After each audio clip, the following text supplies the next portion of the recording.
So if you think, I'm like, you're pissing me off by constantly tagging me. Then if you think it's going to get in my head and reverse it, I don't work that way. I just get more furious and want to hurt her. And the more that people tag me in her interviews and I hear her going on about like my attitude and how I don't have a champion's attitude, going on about how I had a temper tantrum, going on about how I don't deserve to have the belt. It was on a controversy. Now I'm pissed off. Got it. Now it's going to, okay, I'm going to make damn sure that you walk out of that cage and that you're going to the hospital. I'm going to do it violently so that I don't have to listen to your mouth anymore. And not only do you never question that you lost that fight, nobody else will either. I wanted to break her face. Like I got in the triangle. I'm like, I want to elbow. I want to break your face. I want to knock you out, split your face open, go home with a broken face, get repair surgery to let everybody know. Good statement about shutting your mouth and being respectful.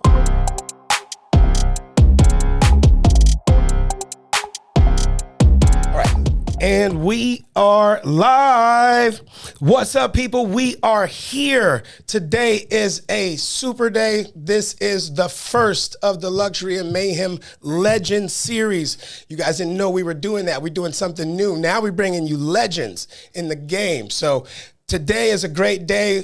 We are blessed to have some superstars in with us today, sitting down with us. But let me first give a shout out to you guys, the superstars, for rocking with us so tough. We are super flattered by just all the support and the love that we get from you guys. I think we're like at 120 something subscribers right now, but we're over 5,000 views, like over almost 600 watch hours, which means you guys are really paying attention to the content, and we appreciate that. That's what it's here for. So if you can please, if you haven't already, hit the notification bell, hit the the subscribe button, and subscribe to the channel so that you get all the notifications and content, and you don't miss any of the action when we get to bring you people like we're bringing you today. So today in studio, we are honored and absolutely just flattered to have with us a female icon in the sport who has just pioneered so much. I'm pretty sure you guys know who I'm talking about. This lady needs no introduction. She was the first female to ever fight in the UFC. She is also the current Bellator Flyweight Champion, 5-0 in Bellator right now. If you do not know who I'm talking about, I am talking about Liz. I am Girl-Rilla. Carmouche, how are you doing today, Liz? Great, thank you so much for having me. I'm super happy to have you in studio today. You were one of the first people that we wanted to have on in our Legend series because you're a living legend and you're still active in the game and still making waves, and we just wanted to give you your flowers while we had the opportunity to. I know you're about to be flying out pretty soon. Like I think you're leaving in a couple of weeks to go do some training, or what are you going to do? Yeah, I'm heading out. My main coach, Coach Charles Martinez, he moved out to Virginia Beach. He and his wife had an opportunity to do some stuff with their business, and one of the things he's always been passionate about is growing each community and trying to evolve all the fighters. Okay. And he saw an opportunity to do that in Virginia, and he wanted to start fresh and new, so he moved out there. And I was like, hey, I'm going to be that baggage in your relationships. Can I come with you? So he doesn't get to get rid of me. I'm the camel in the back that's just following after. Okay, so so that is a staple in your training program now is to get out to. So how many times are you planning on getting out to Virginia, like during a year? A few times a year. I want to do two things when I go out there. I want to, one, go out there just to grow for myself. It's always about evolution and growth, and I feel like I do so much of that with him and with all the experiences I've had with the different coaches involved with him. The other thing is I really want to be able to go back and give back to everybody who helped me. This last fight camp, I went out to Virginia Beach for about 2 months. All right. And people would just come out of the woodworks volunteering like, I'll help you. I was a Division I wrestler in college and high school. I'd love to help you out. Hey, I'm the 135 champion for Muay Thai here in Virginia. Wow. And for the East Coast, I'd love to help you out. And just like, okay, like, what can I do for you guys? Nothing. Just can I at least like announce your names? Like, yeah, I mean, if you want to, we just see an opportunity to train with somebody. Let's just want to do high caliber training. Yeah. And so I want to go back there and do some seminars and do just a hangout party with them. Okay. And just like do a barbecue and just thank everybody for contributing. Awesome. So I want to go out, do some seminars, get back that way, and then I'll go back there and actually train in addition as well. Okay, so if you guys don't know who Coach Chuck is, Charles Martinez, go watch episode 10. We just dropped that one a few weeks ago. We speak a lot about Liz and how they met and their training and their relationship they had together. Why do you think, now you started out with Coach Manolo. Mm-hmm. Are you still working with Coach Manolo? No, I haven't been with them for a few years. Okay, so what made you decide to change up? Because Coach Manolo is a fantastic coach and trainer. He's got a lot of champions under his belt as well. What made you decide to start working with Coach Chuck? So I've been training at SCCA with Coach Mel since I started, and I had a lot of loyalty to him, and it started to come at a toll of my own career. You know, just there were people in there that weren't challenging me, and so I was getting into bad habits like keeping my hands down, doing like the mocking thing, getting away with it, and then I get to a fight, I'm like, oh, I got dropped in my fight because I pulled that same stupid move when I know better. You know, and there were just things that I wanted to do in my game and to improve on and add into it that just skills that he didn't necessarily have available to him. And so he'd been recommending that I go out. He's like, you need to go train with other people. You need to go challenge yourself. You need to go out there. Yeah. And I felt like I was being disloyal by doing that. And I was like, I can't do it. And there's just like another loss. I'm like, okay, something's got to change. You can't always be the top dog. You know, you're not going to get challenged if you're the best in there. I'm not that person. I'm not the person that wants to be in there and be like, oh, cool, I beat everybody up today. Like, I'm the best in here. No, I want to be the worst person in there and get my butt handed to me every day. That's the fun. Get to the top. Yeah, because if you have somebody who, every time you get to the ground, they take your back and they dominate. And every time you make that mistake, they take your back. Well, then I know, okay, I'm intentionally going to go to the ground and let them take my back so I can get out of there. Like I find each person like, okay, they're really good at feinting. That I want to out feint them. I want to fall for none of their feints. So I always pick somebody that has a strong suit. And then my goal is like, I'm going to beat you at that. And I'll ask person, even like it's the first time we were ever rolling together. And I'll ask them like, hey, what's your favorite submission, favorite position? Excuse me? I'm like, well, I want you to put me in it because if that's your best and if I can stand through it and then eventually get past it and then use it on you, then I know that I've worked past it and I've grown in those areas. And so it's always finding that person and I'll tell them like, go ahead, mount your favorite position. Let's go to mount. S mount and you want the arm bar. Let's do that. Cool. I'm in a bad position. Let's go for it. Got it. Or I know like you're good at this. I'm really bad at this. Can you help me with that? And it just, I wasn't being pushed in that way at the gym. And Manola kept telling me, you need to go out. My wife was training at the arena at the time. She had been training with us as well. And then she made the transition and go to the arena. She was there and she's just talking like, hey, these things that you say you want to work on and you want to grow in that they don't have at STCA, why don't you come here with us? And just come a few days a week. I'm like, I can't do that. Like, that's disloyal. It's not, it looks bad. Right. And then also at that time I was a gym owner too. So I'm working with it. I'm like, it looks bad if I say that, hey, the best that we have is here at this gym, but I'm going to go train elsewhere. But don't follow me, like that looks really bad. And it was coming at the detriment of my success. So I finally went out there and this one a few times, got my butt handed to me. And I was like, this is great. I have a bloody nose. I'm rocked. At no point was I successful for a single second of that hour practice. Wow. This is perfect, right? And then there were just so cool things. Like there's not very many times where I walk into a class and an instructor says something and I'm like, can you say that again? I got lost or I'm confused or there's missing something. I'm behind on this. Usually I walk in, they say it once. I'm like, okay, cool. Like, we don't need to re-explain. Let's just go. Let's go. And I'd walked in and Charles had explained whatever combination was this looking. Anybody need to see it again? I was like, yeah, actually, I need to see that again. This is great. I love this. And then just the rapport of who he is. Everything he stands for is about his evolution and his students' evolution. For sure. At no point does he ever say that he wants to hold you back from anything. I was like, hey, once I start training with him more, I'm like, I want to go train with Justin Flores and do grappling with him and do judo and I want to do wrestling. He's like, absolutely. And if there's anything you take from that, can you share it with the rest of us? I'm like, this is different. Yeah, which is different. And Manola wasn't necessarily like that, but there were other coaches at the same place that were. Yeah. And so that there was always in the back of my head thinking like, okay, I can't go do this. There's this unwritten rule, and we've talked about it on the show a few times, that like the gyms they get really cliquey. Yeah. And like they don't want to share things, and it does come at the detriment of the fighters because you're not learning other techniques. When we had a Brazilian Jiu-Jitsu guy on, Marco Big Daddy, and he was talking about how they only taught one level to the crucifix, but he knew a way to get out of it. So he could beat everybody in the gym because they had never seen anybody get out of it. So, now you've got 10, 15 people who are stuck in that pattern. That's going to be, they're all going to train the same way. They're all going to, it can be bad. I can see that. Okay. So that's cool. I love Coach Martinez. He's definitely, my first exposure to him was at the Epic Fights. Nice. And he's just in everybody's corner. Yeah. And I noticed all those people were winning.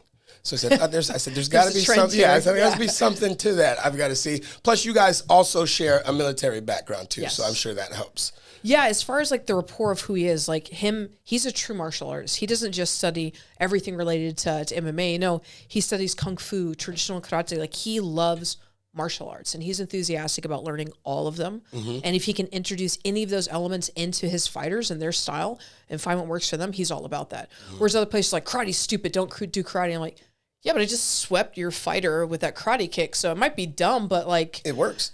Without control, I just like put my foot on their face. So some elements kind of work, you know? He's like, no, they're just, as long as you do it smartly, put it in there. Let's add into it.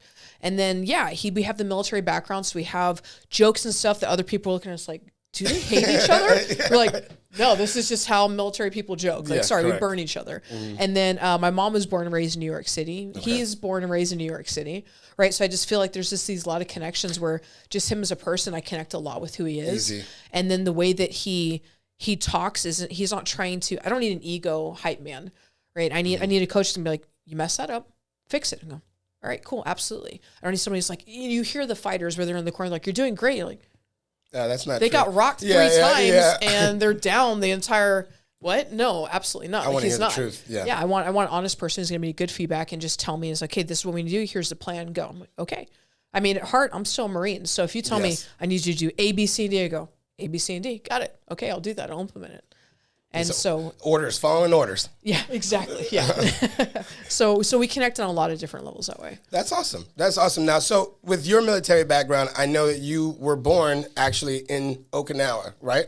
I was born in Louisiana. Yeah. Born in Louisiana. Okay. And then moved to Okinawa because your father was in the military? Yeah, my father had been in the Air Force. He got stationed there. Parents split up. And my mom, being from New York City, is like, I can't take 2 girls there and raise them. I'm going to stay here. It's a lot safer, better education, good environment. So I'm going to stay here. What did your dad do in the Air Force? I think he was an electrical engineer. Really? Okay. Yeah. So that's cool. What was that? What was growing up in Japan like? It's a very different culture. It's a very different culture. Yeah, when I came here, it was a huge culture shock. I mean, you just take a simple thing like we drove on the other side of the road, right? On the other side of the car. That's just like a simple thing. I could get to an intersection and there would be some moments where I'm like, this looks just like home. And I'd wait for cars. So I'm like, I can't remember which way to turn, which side of the street I'm supposed to go on. And much better now. But then even just conversation. In Japan, the way that conversation is related is it's like everybody's bowling. You take your turn and the other person takes their turn. You can't jump into the lane and take over and try and go in and just do your thing. Whereas in the American culture, language is more about basketball. Everybody's trying to get their time with it. Everybody tries to steal it and get as fast as they can down the court. It's that constant dominance. So when I came here, people thought I didn't speak. And that was like a huge thing I had to get over. I'm like, wow, everybody is so rude here. And everybody wants to talk so desperately and have that basketball and have their time. So that was a huge culture shock, was getting used to that. Growing up on a tropical island, I was used to warm weather. I'd never seen snow, never really had winter. Even the water here, like, okay, it's summertime, it's hot outside, the water is warm. And I go in the water, I'm like, what? There's something wrong with that. That's not normal here. And the water's crystal clear. The people, if I had anything wrong with my car and I had to pull over the side of the road, genuine people are going to pull over and ask you if you're okay, if you need help. And there was never a concern for my safety. Now, if I pull over, I'm like, I need to watch my back and make sure, one, I'm not going to get clipped on the side of the road because somebody's on their cell phone, but also that somebody's not going to try and do something and see an advantage to a woman on the side of the road. Well, you might be the wrong woman to try and stop you do something to on the wrong side of the road. I mean, I'm hopeful it'll happen, but pay attention, guys. Okay? Don't pull up on Liz if she's got a flat tire. It's going to be a bad day for you. So you spent most of your informative years in Japan then. When did you leave? 3.5 years. When I was 3.5 to 20 there. To 20. Okay, so you went to high school out there too. All my schooling was there until I went through when I actually put attention to getting my college degree. That was done here in the States. Okay. But I initially kindergarten, preschool, elementary, middle school, high school, and some of my first years in college were all in Japan. So you can't even relate to like the United States school system, barely. No, not the United States school system. Even like people talk about commercials and stuff. I'm like, I don't remember those commercials. I wasn't here. I could tell you some Japanese commercials. You're not going to know what we're talking about. Do you speak Japanese? I'm so rust. Sadly, I wish I could say I do. I do speak Japanese, but it's just so horrible When I mostly, like, even last night I was watching the fights. I was watching Bellator 290, and I was sitting in there, and there was conversation going on. I was telling my wife, I'm like, I'm eavesdropping. She's like, cut it out. I'm like, I can't help it. I'd like to I'm like, know, I never get to hear Japanese. I'm so happy, but I also don't want to butcher it when I say it, because it's like putting the word order together, the conjugation, putting the verbs in the correct order is what I mess up. The pronunciation is fine. It's just slow. Like, my brain just doesn't click. When I went back to Japan, it was fine. I was back into the groove of things. But being here, it's horrible. Yeah, but Tashi no Sakosha Hanishimasu. Nice. So I can speak just a little bit. Just a little bit. I took it in high school and learned it. I was proficient at it for a while, and like you said, you just never get to use it. Yeah. I just loved the face of people when I would meet Japanese people, and I would introduce myself, and their eyes would get super big, and then they would just be gone. I'd be like, that's all I knew. That was done. I'm done. But it was just cool to see them to be delighted that someone else spoke their native tongue. So it was kind of cool. All right. So what was like the high school life in Japan? I mean, obviously the curriculum is a lot different, but are the teenagers kind of the same? You guys on track with what we do? I mean, what's life like out there? Yeah, I would say that Okinawa is a little bit different just because it's a mostly military-dominated island. Okay. Right? So if you do per square footage of just normal territory versus the military land covers more of the island than anything else. Got it. There's military bases within spitting distance of each other. It's ridiculous. It dominates the whole island. So the school I went to was actually, it was an American school off base. Okay. So I still got a military education. It was all taught by Japanese instructors, right? And it can be split. And then once you're out of class, everybody speaks different languages because it was an international school. So whether that's everybody, every ethnicity, anything you could think of, everybody was represented there. In that sense, it's cool. Awesome. Which, like, I feel like I look at schools here, and like my son's 7, so he's going to school, and I don't necessarily see every ethnicity represented at his school. Yeah, the way that the school systems here, they get their money based on like the surrounding community. So you're not going to see a lot of diversity. You're going to see a lot of segregation, which I was just watching something on TV the other day that said like the segregation now is worse than it was prior to like when they first desegregated. That's ridiculous. Yeah, it went up. It was great, and then it started to decline in the 70s, and it's been declining ever since, which is weird. Most people don't even know that. I didn't know it. It was an interesting fact. So did you play sports in high school? Yeah, I played soccer in high school. I played volleyball my last year, but pretty much middle school and high school was all soccer. Okay. What position did you play in soccer?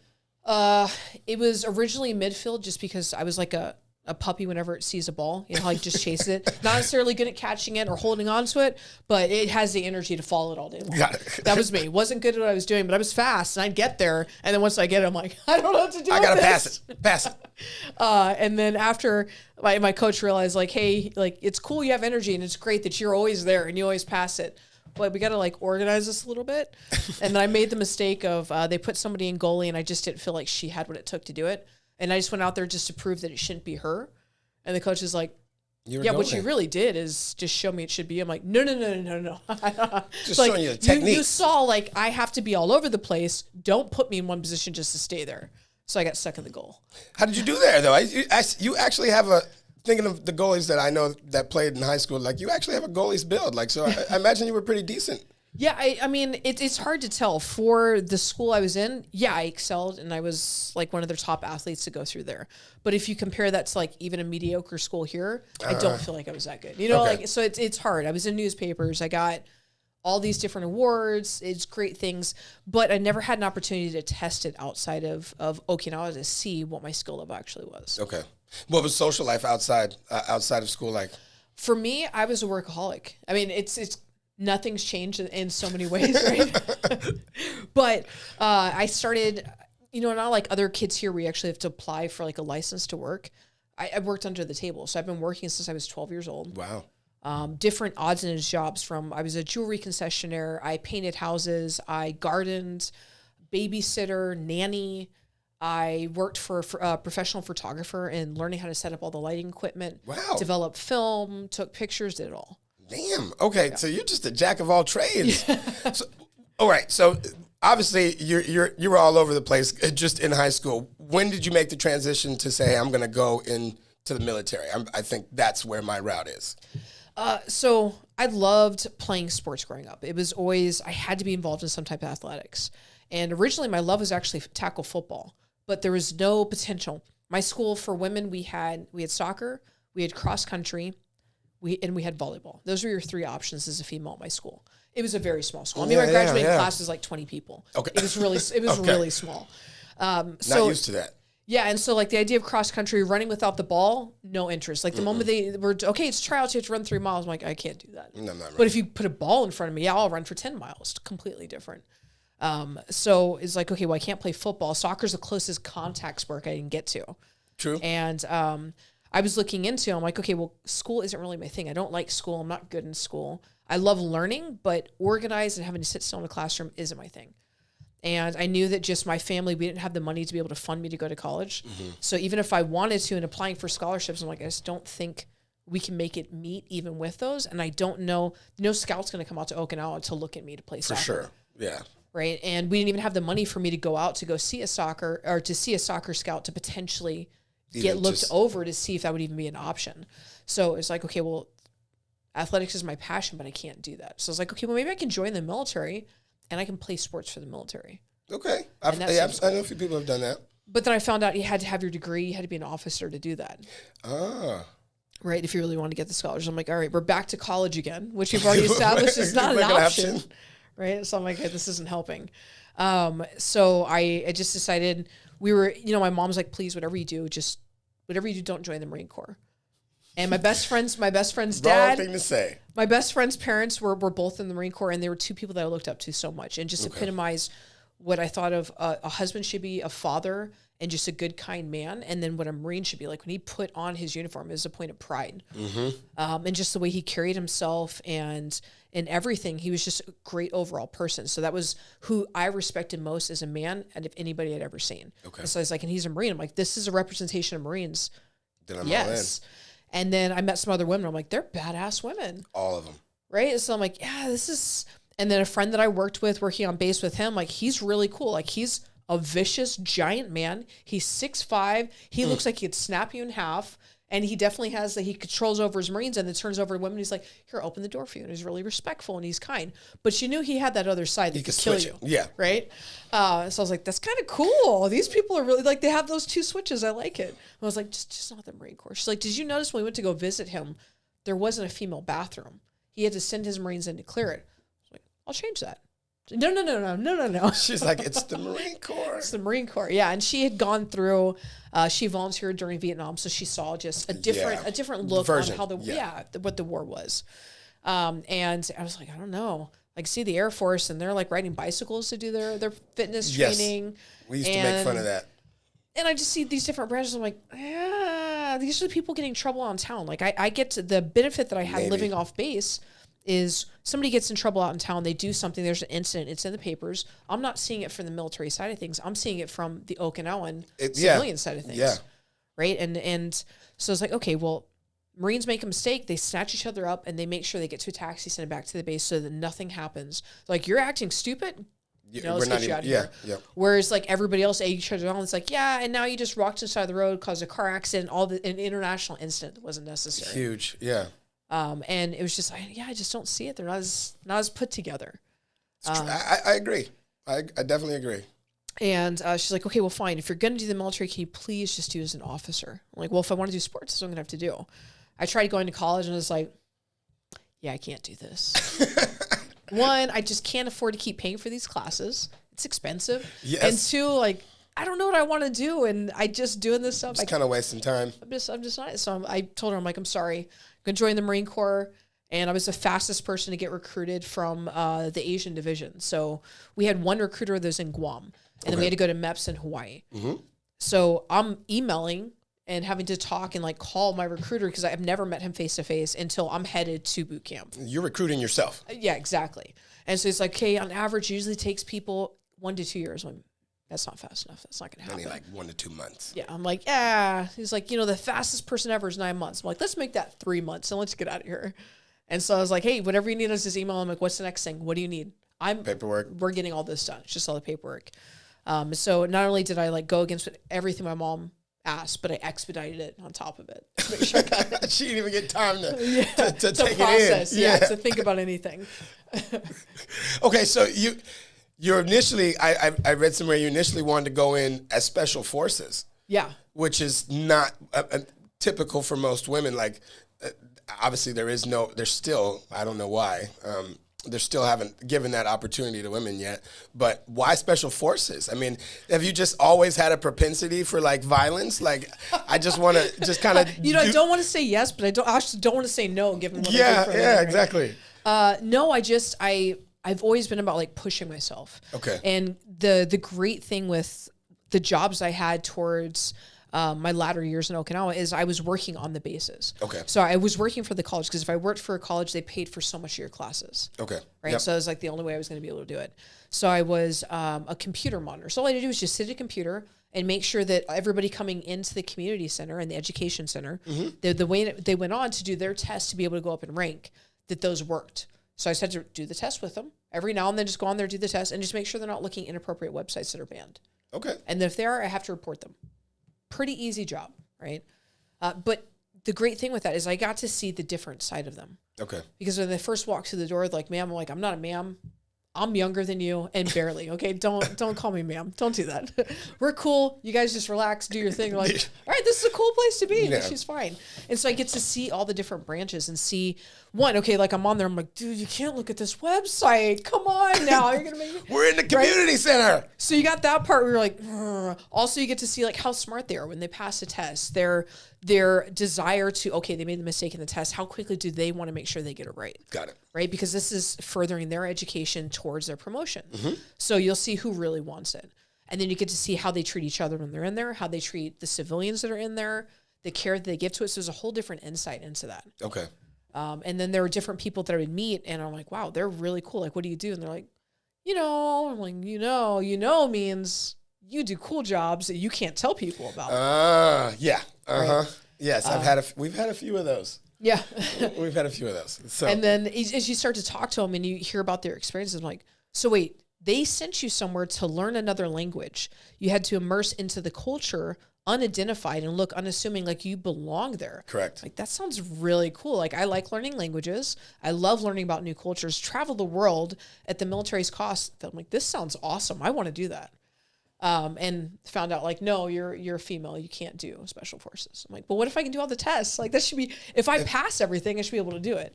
So it just wasn't an option. Okay. And then I think after that, I wanted to do recon, found out that wasn't an option for women as well. Really? And so I just started going down the list. They won't even let you guys do recon? So it's not that they don't let us. Now they allow women to. Okay. Nobody's passed. And I am all for that. Do not lower the standards for what we have to do to be able to perform successfully in other countries under that level of duress and stress. For sure. Do not lower the standards. I'm for that. And if a woman can't meet those standards, she's not meant to be special forces, recon, or anything else. They opened up all the combat and enlisted to women. Women haven't been able to make it. Got it. Okay. Which there's a part of me that, like had that little window where I was going to go back in and be like, oh, I just wanted to do it. Once I it. found out, like, I know I can do it. Like, and this is all I've wanted this entire time. So I tried for recon. I tried counterintelligence. I tried special forces. I went down the list because my ASVAB score was super high. Yeah, they said they're like, you can do whatever unless you want. And so I just went, this one, no. This one, no. And so finally they're like, hey, babe, you could do electrician. I was like, no, I don't do anything with electricity. Me and electricity have a really bad relationship. I can't do electricity. Wait a minute. Why do you and electricity have a bad relationship? I get electrocuted a lot. Okay. And I also, there's something weird. Like if I sit at a computer too long for like more than 30 minutes, the computer crashes. If it's an iPad computer, I don't wear watches because if I wear a watch too long, the battery speeds up and dies. Really? Don't know what it is. All phones, I go through a new phone, and not because I drop it. Like I put the super case on, I don't put it in water, it's dead. And every time I take it in, they're like, we don't understand what happened. Liz Carmouche might be one of the X-Men. I'm just going to throw it out there. It's possible, okay? Maybe. I was warned. I can remember as a kid, like my dad had his computer and playing the computer. He's like, hey, at 30 minutes, you have to get off the computer. Why? Because he's never set limitations on like, you want to watch TV, it's summertime. You want to watch TV, I don't care. There was never that. I'm like, why are you doing this? Because you'll crash the computer. So whatever genetically he has going on, it came from him because he had the same stuff. Okay. All right. So it's a genetic power. That's awesome. That is freaking awesome. I want some powers. Okay. So you chose avionics, like aviation electrician? So I chose, avionics technician. AT. Right. That's what I did in the military. Generically over the top, which covered a lot of different MOSs. Sure does. And of course, remember, I'm trying to expedite getting into the military. So I'm not reading the fine print that underneath that there are 12 job profiles that you could be placed into. I just saw, they're like, okay, because I basically finally came down to, I'm like, okay, I want a job where I'm going to travel all the time. I don't ever want to set foot on the same place and be on the ground. I want to always be traveling. I want to get a workout just by doing my job. I want to see the world. I want to always be going, always be learning something. I want to be active. Right? I just want to be active. Okay. And so they're like, this is a job for you. Cool. Sign me up. Let's do this. Cool. And they're like, okay, we're saying this job. And I'm like, yeah, that's fine. Good. And of course, then I get to the end of boot camp, the recruiter's going through, or our drill instructors are going through. I'm like, Carmouche, you're a pogue? I'm like, I don't know what that means, but by your faces, by your faces, I can tell that's not good. I was like, no. They're like, you're going on the blue side? You? Because like incidents and stuff that happened in boot camp, they're like, I'm like, no, I know that word. And I do remember, no, not that. And they're like, you're an electrician. I'm like, no, not electrician. No, definitely, I'm lifting. I'm moving panels and stuff. I'm not. Ordnance, missiles, rockets. For sure, I thought for sure ordnance. And no. And then come to find out, I'm an electrician. And to start off, one of the worst electricians that work there. I did exactly what I described. Every time I touch something, like, this is $1 billion piece of equipment. It's never been broken.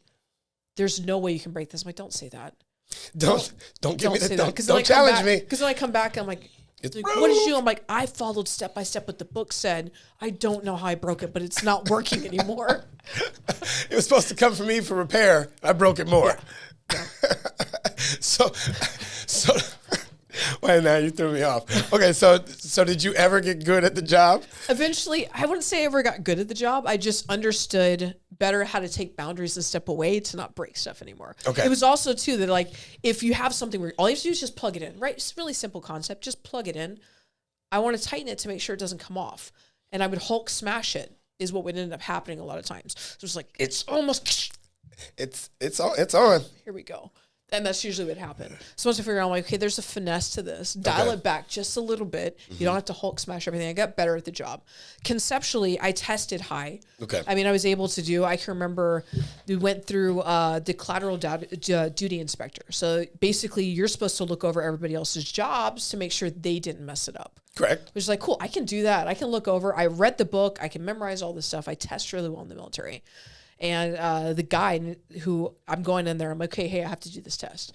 He's like, oh, you're not going to make it. You're going to fail. I'm like, look, I know I break stuff all the time, and that's why you know me. I'm like, but I understand. I can tell you all these things. I'm just really bad at this job. That's all that is. And so he's like, you're not going to. And so I came back. He's like, you cheated. I'm like, how can I cheat? It's an open book test. Yeah, it's physically not possible to cheat. You put me in a room by myself with the book. How can I? How? If I get it wrong, like, this should be a problem. And it's not like, okay, Google. I can just Google this book and it's going to come up. First of all, they don't just release those books out to anybody, right? It's not just anybody can just pull it up. So that wasn't an option. And the second thing, like, phones were not that good back then. And I'm locked in a military hangar. There's no reception Wi-Fi, to begin with, right? Yep. So it's like, there's no chance of cheating. And he's just convinced. He's like, I made this test myself. And so I got 100% of the test come back. I'm like, I don't know what to tell you. So he's upset. He's like, it's like, all right, I know you're not stupid. But at the same time, like, you got to change something. I'm like, I know I have to change something. So they made you change an answer? No. So I still did. I think one of the tests I scored, I missed one question. The rest of them, to take that, you had to do 3 different types of tests. Okay. And I was able to pass all of them. I was able to do 100% on 2 of the tests. One of them I got 98. Wow. So like, well, we don't know what to tell you. Like, we have to give this cert to you. You're able to pass it. You know, I go back to the shop and I'm just like, yeah, I passed. Like, we heard. He's going to change the test because of you, because there's no way anybody should have ever gotten 100% on that. I'm like, I don't know what to tell you. So yeah, eventually I get in a position where I'm looking over other people's jobs, which is fine. Like, educating other people, being able to oversee things, help people, that I can do. That's cool. Right. So I ended up being good at my job. And then I had other opportunities where, as far as being an electrician, I would never say to this day I was ever a good electrician. Never. I will never. And if there's somebody out there I worked with that says different, thank you. But I will never take claim on that. Okay. Never. But if you want to say I was a good Marine, I'll say, yeah, I was a good Marine. I had a passion for the green side of things and being a Marine. Like, I always wanted to excel. Like, okay, if this is the highest PFT for females in the unit, then I'm going to beat that person, right? Same thing like with fighting. And it was always like, okay, well, there's this thing called the Lioness Program. I want to enter into that. That's the description of everything I've wanted to do. I get to be attached to a grunt unit, and I get to search people. I get to look for bombs. I get I get to go outside of the wire, and I get to go into villages, and I get to talk to people. I'm like, this is everything I want to do. And so I was fortunate enough that in my third tour to Iraq, I got to be a part of that. So let's talk about that. There's not a lot of women. Let's just go back up a little further. Marine women have always, in my opinion, been some of the strongest women on the planet. You guys have this aura about you when you enter a room. Like, you can always identify a Marine female, and they're always badass. They're always badass. Like, I don't know what they do to you guys, but it seems like they produce some really kick-ass females, and all of the males all have tattoos. I don't know what goes on in boot camp, but I know all the guys come out with tattoos, and all the females come out super tight. So I give you credit for and kudos for that. Is it true that you guys have the longest boot camp of any active service? It's true. Yep. 3 months. 3 months. And like she said, the Air Force rides their bikes. They ride bikes. No pun intended to the Air Force. We love you guys, but you guys don't work that hard. The Navy is a bunch of pretty boys. You know, they like to sit. They're not trying to get involved. The Army is generally, renowned as the guys who are not so intelligent. Yep. And then the Marines are like, they're crazy. Yeah. They're super smart, but they still want to go first. Yeah. But so I give you super kudos and thank you for your service. I appreciate it. So let's talk about that. You went to 3 tours, and what was life like being in a combat zone? There's a weird twisted part of me. I liked it. There was knowing that everything I went through in boot camp, everything I went through in all my military schooling, that it was going to use and it was actually being applied. Like, when I talk to other people that served before OIF, whether they got out, whatever the circumstance happens to be, they talk about all that training, and they're like, we never did anything. We never went anywhere. We never did anything. We did all this training in anticipation of a war, in anticipation of using these skill sets, but went nowhere with it. Okay. Right? So at least it was that cool thing of like, okay, this is really going somewhere. This is really doing something. Only to find out, like, as on the blue side of things, like, yes, but no. Right? You're going to go there, but you're inside a protected wire where the Green Marines are out there and they're protecting you and they're taking gunfire and explosions and things like that. You just sit inside the wire and you're supposed to fix the helicopters that ultimately do save people's lives. Yeah. And they take Marines in so that they can actually do their mission. They'll drop them in, they'll pick them up, do all that stuff. So they serve a role. They serve a role. And then you find out too that you're just a walking duck. Like, when the explosive makes it past, because they would dig holes, they would freeze explosives, dig a hole, put it in there, and then when the blistering heat of the Iraqi sun came out and melted it, they would explode off, aimed at the base. Wow. Right? So you would never actually find those people. You never knew who was setting them off. They do it overnight, they pointed at the base and just hopeful that it makes it. Right? Wow. So those things are happening. You don't know. You're just like walking to work, you're doing a job, and then boom, right next to you, you're like, oh, that sucks. Okay. Yeah. And oftentimes when you have the people that are out patrolling, their whole job is to find those explosives to prevent that from happening. EOD. And so, so you have EOD, and they'll find, like, maybe they find one explosive, but there's multiples put out there. So they get to the one, and then they're contacting the baseline, and they're like, hey, there's explosive coming in. So then you hear everything going off in the hope, but maybe it's as one's already come through or one about to go off and that. So there's that part where you're there and you're just a sitting duck as the explosives are coming in, gunfire's coming in. You can't return fire. You can't do anything. You never see it. Yeah. It's just coming overhead, coming at you, next to you, whatever. Wow. And so that's when me doing the Lioness Program gave me an opportunity to do something different. Okay. Because it allowed me to go outside of the wire to see everything. Mm-hmm. Because even when you see it in the news, it was depicted so much differently than when I actually went out there and saw it. Because once I saw, I'm like, this is not what it looks like. Like, I'm watching the same TV that everybody else is watching back home, and this is not what this looks like.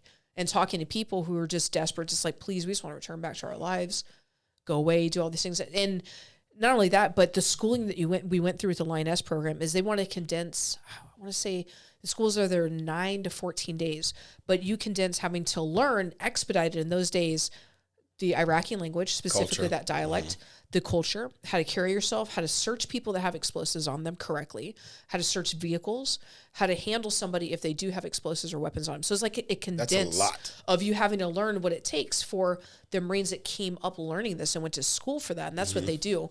You learn in a very short time frame. Wow. So we get out there and I love that. Like you want to expedite and just, cool, let's do this 12 hours as fast as we possibly can, drown me in information and expect me to regurgitate it. I'm about it. Let's do it. I love it. I'm at home. I'm all for it. Okay. Yeah. So once we got through that, did well and graduated, I think, second in my class. I was in competition with one other girl who tested better than I did. Okay. I think I like messed up one little thing and she beat me on it. Right. But it was fun. But again, just like trying to always, everything I did, I wanted to be the best at. So I was trying to find something. So I found out she was ahead of me. We were constantly competing, like each little day of testing, one ahead of the other. Okay. So we finished all that schooling, and then I get a chance to actually go apply that and go out. I get to go on these searches. I get to go to patrol. I get to see everything. And that was like, this is what I wanted to do. This is what I thought being a Marine would be. And I got a little taste for what was only supposed to be 1 month. They send you out in pairs. So you get somebody else that you went to school with, and you guys go out to one of the commands that needs you, because they actually have to go out in the community and they have to search women, and they, by their religious rights, don't allow men and women to talk to each other. So they need women to do that. So we get to attach and we get to know a unit. We get to go side by side with them, experience all these things. And I loved it. What was one of the craziest things you saw out there? Oh, one of the craziest things. Maybe one of the most memorable, whether positive or negative. Positive or negative. I'm sure there's some positive stuff out there too. Yeah, absolutely. Yeah. In my third tour, the whole point of what they were saying, our whole goal was to win hearts and minds. So basically, we had in previous tours to Iraq done a lot of damage to Iraq and Afghanistan, and we were trying to repair the damage we did, because there was a relationship with the people that we now had learned through trial and error that they didn't want to participate, nor were they participating in this war. Yeah. Like, we just want to live. These people are trying to cause duress. They want to fight with you guys. We don't want to. It's a very small group of people. We're in houses. So it became like, okay, well, let's help them out. Let's repair the damage that was done by war, by two different groups. It was us as well as other people, but let's repair it. So what was awesome is the units were going out there and they were putting irrigation in because they didn't have a plumbing system. Oh. Like you pull up and you're on patrol and you're like, oh, they're taking a dump right on the front porch. Okay, family, it's awkward. Okay. That's just normal. And it is, it's normal. And you don't have irrigation. And so putting things in like that, there weren't playgrounds. So there were playgrounds putting in. That's awesome. And that was cool to see, that to come back, because you checked just to make sure that everything's well. You go back and talk to them, see if they've had anything. But I think one of the more shocking things for me was going to one of the leaders, going to his home, and we're going to him to say, like, hey, is there any updates? Have you noticed anything around, et cetera? And his home was rebuilt off of all the rubbish from explosions that had gone on. Wow. So I see like one of our 50 cal rounds, because it says USA on it, and it has fake flowers in it, and it's on the wall. Oh, he made a plan around it. And then like a panel and trash, that's what was built into their home. Their home, when the walls had been blown off, was rebuilt off of rummage from the war. And that, to me, and they're proud of what they have. They repurposed it. Yeah. And they repurposed it, but the idea that this could have killed you. This is a 50 cal round, and you're using that as a decoration in your home. Yeah, that's nuts. Yeah, and it was just seeing things like that, and medical needs of children's, and it was just insane to see what people were able to endure and live through, and what so little things that to others you look at and you think, like, how can you smile right now? How can you be happy about this? Your child is physically altered by what happened, and you guys are walking around smiling. You want us to hold your kid. You're excited for us just to be here. That's just something you wouldn't, that anyone else, like if my 7-year-old was there, he'd be like, Mom, I want to go home. No, for sure. You know, like that's that food, like this. I don't like, there's no roof overhead like this. Yeah, this is how other people live. It does. It puts life into another perspective for you, for sure. Absolutely. Especially coming from a war zone. Now I know you are openly lesbian and part of the LGBT community, and I know that you have said you experienced some hardships with that being in the military. Is that part of the reason you decided to get out of the military early, or was it more due to just I don't want to be in the war anymore? There were a lot of factors. One major driving factor was being in during Don't Ask, Don't Tell. Okay. And if for people that don't know, the Don't Ask, Don't Tell policy was we can't ask you if you're gay, and you can't tell us if you're gay. But if there are flags, we can investigate into it. We just can't outright ask you. Got it. But we can look into it. So, of course, here I am. Anybody that looks at me knows. I mean, since I was a child, like, hey, your daughter's gay. And Mom's like, give her a chance. She doesn't know. Give her a chance. Let her like come let her figure out it out. and figure it out. Yeah, like maybe we all think she is, and she's not at all. Got it. Let's not put that stamp on it. Yeah. Open-minded about it, but not trying to limit me and put me in a box. Got it. And so here I am, and people look at me like you didn't just check her out too. I'm like, I did not. I didn't. I'm not telling. Yeah, I'm not telling you. And so like trying to play that role. And then I think I was investigated. I know for sure investigated outright once. Okay. And just the idea that you can get dishonorably discharged from the military, which ruins your future work life, right? Your future life. Oh yeah, that's horrible. That follows you. Yeah, and you have to disclose that, and it's disclosed. And to think that it was just something based on, it's not like, you know what? I'm going to be gay. That's the choice that I make in life. Let's go the rougher route of things during this time. Why not be gay? That sounds like it's a choice I make. You do like challenges. Yeah, who knows, right? So I was trying to go through that, but I can remember I was dating somebody else in my unit that was also gay. Okay. And of course, like we're in a unit together. So you want to talk about like trying to hide things and trying to be discreet and not get busted, not get kicked out for something like that. So it was constantly looking over my shoulder, looking over my back, and like, oh, okay, well, I don't have a license yet because I lived in Japan and my license isn't good for the States. So I haven't got my license yet. So she's going to drive me somewhere. It's like, okay, well, we can't be seen together. So let me just put the seat all the way down, put a blanket over me so I can drive off base so we can go have dinner together. That's horrible. Because we can't do that here. That's horrible. And then just wondering, like, okay, is somebody going to see us together, report us, an investigation started, and we get kicked out?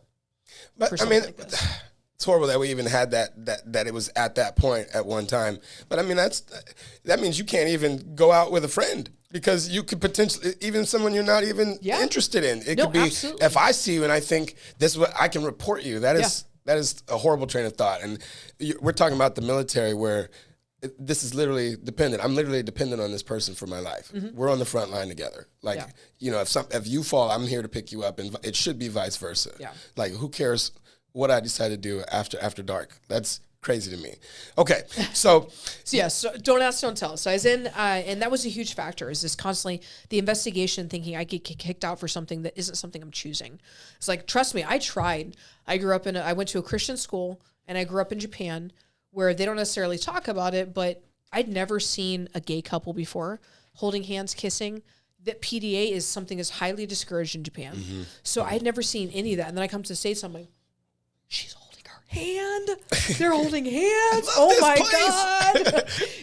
I never, and I'm like, trust me, I'm trying not to be gay. It's frowned in every part of my life. It is frowned upon. I am trying not to be. Trust me, I'm trying. So to be in during Don't Ask, Don't Tell was a huge issue and encouragement towards me getting out.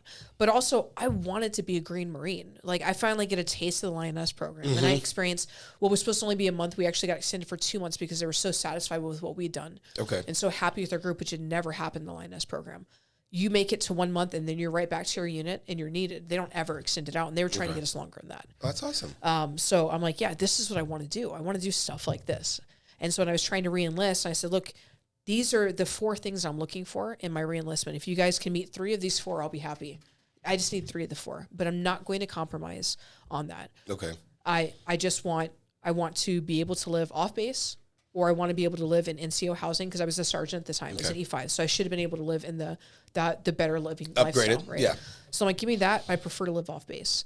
I want to go to school on your dime. There are other people, the men in my unit and the men in my shop, they're allowed to go to college. Correct. I'm not allowed to. What? Mm-hmm.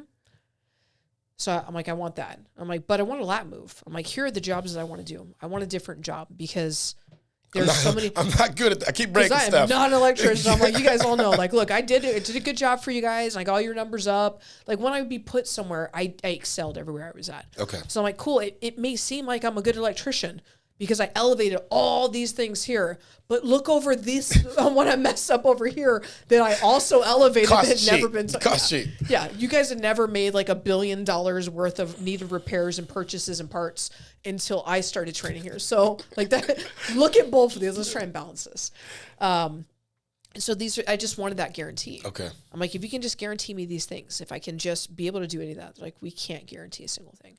And I'm like, and the fourth thing is, and this is the one I know you guys can't do, guarantee me that I'm not going to be in another shop where I'm being scrutinized for being a female, where I'm being put on a different shift because I'm a minority and I'm a female and I'm being treated differently. If you can guarantee me that my next boss isn't going to be an asshole, that's definitely not a guarantee. And so they're like, there's not a single thing on your list that we can guarantee. We can't even give you 1 out of the 4. And you're like, well. And so I'm like, trust me, and which was really hard because I'd finally gotten a taste of the one thing I wanted to do. Yeah. Like the closest thing. And you seem like you were built for the military. Like you really wanted that. Yeah. So I thought I was going to do 20. I thought I was like, I'm not even going to do 20. I'm going to be that person who's like, it's 30 years and I'm still in. Yeah, I can see that. I could see you probably going over into the officer side of things too, or no, would you have stayed enlisted, you think? I wanted to stay enlisted. I know that like it made sense to go officer. And like the furthering the education was on the possibility that I had the option. Okay. Because once you do that, you become a chief warrant officer. Mm-hmm. Yeah. Or you can put in, you could still become an officer if everything's done right.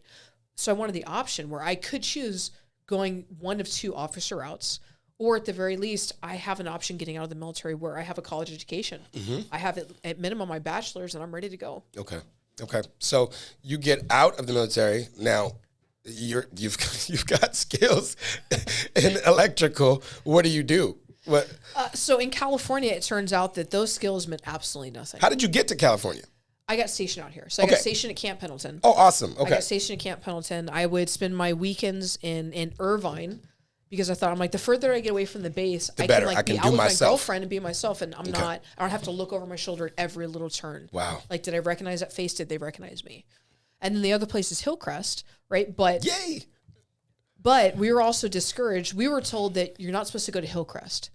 It was on a banned list. But you can go to Tijuana. You can go to TJ. Yeah. So they said it was on the banned list because of drugs. Okay. But then when I finally went, but then I had other friends that were like, hey, you got to go to Hillcrest. Yeah, awesome place. I thought that was on the banned list. Maybe I overlooked it because I just kind of listened and do what I'm told. And it wasn't like, I'm not going to go somewhere I'm banned. Like, I don't go to those places to begin with. Yeah, just why get, why? Wasn't a red flag to like really be alert to. And then we get there and I see all the gay couples. I'm like, oh, this wasn't about drugs. This had nothing to do with, at no point was somebody offering me drugs. It was like super thrown in our face. This wasn't about drugs. This is about gay people and homosexual behavior. And one of our sergeants is like, yeah, my wife and I patrol there every weekend. If we see you there, we'll report you. Really? Now I also know, like at that time, all I heard was, holy shit, he's going to bust me. Mm-hmm. Like, he's going to catch me and my girlfriend. So we're like only in the back alleys. We hold hands in main streets. We don't, like, you're over there, I'm over here. And we just like talk from a distance. Wow. Only in back alleys and dark corners are we actually holding hands where we can know. And be affectionate, yeah. And then I realized too, I'm like, wait a second. If this guy is saying that he goes every weekend to Hillcrest, I don't think that he's really going there to look for people and to rat them out. He's like, if I happen to catch you there while I'm there, I'm going to tell on you first. Because he was also the most flamboyant man I ever met when I was in the Marine Corps. So my guess is really that he and his wife were beards for each other. Mm-hmm. And they were both just going there trying to find each of their own partners. Got it. But at that time, I was just so paranoid, so scared. It didn't even occur to me. That's crazy, though, that they actually had policies against it. I'm still just flabbergasted by that because, you know, most of the general public saw "Don't Ask, Don't Tell." It was just the words "Don't Ask, Don't Tell." It was just it was a coined phrase.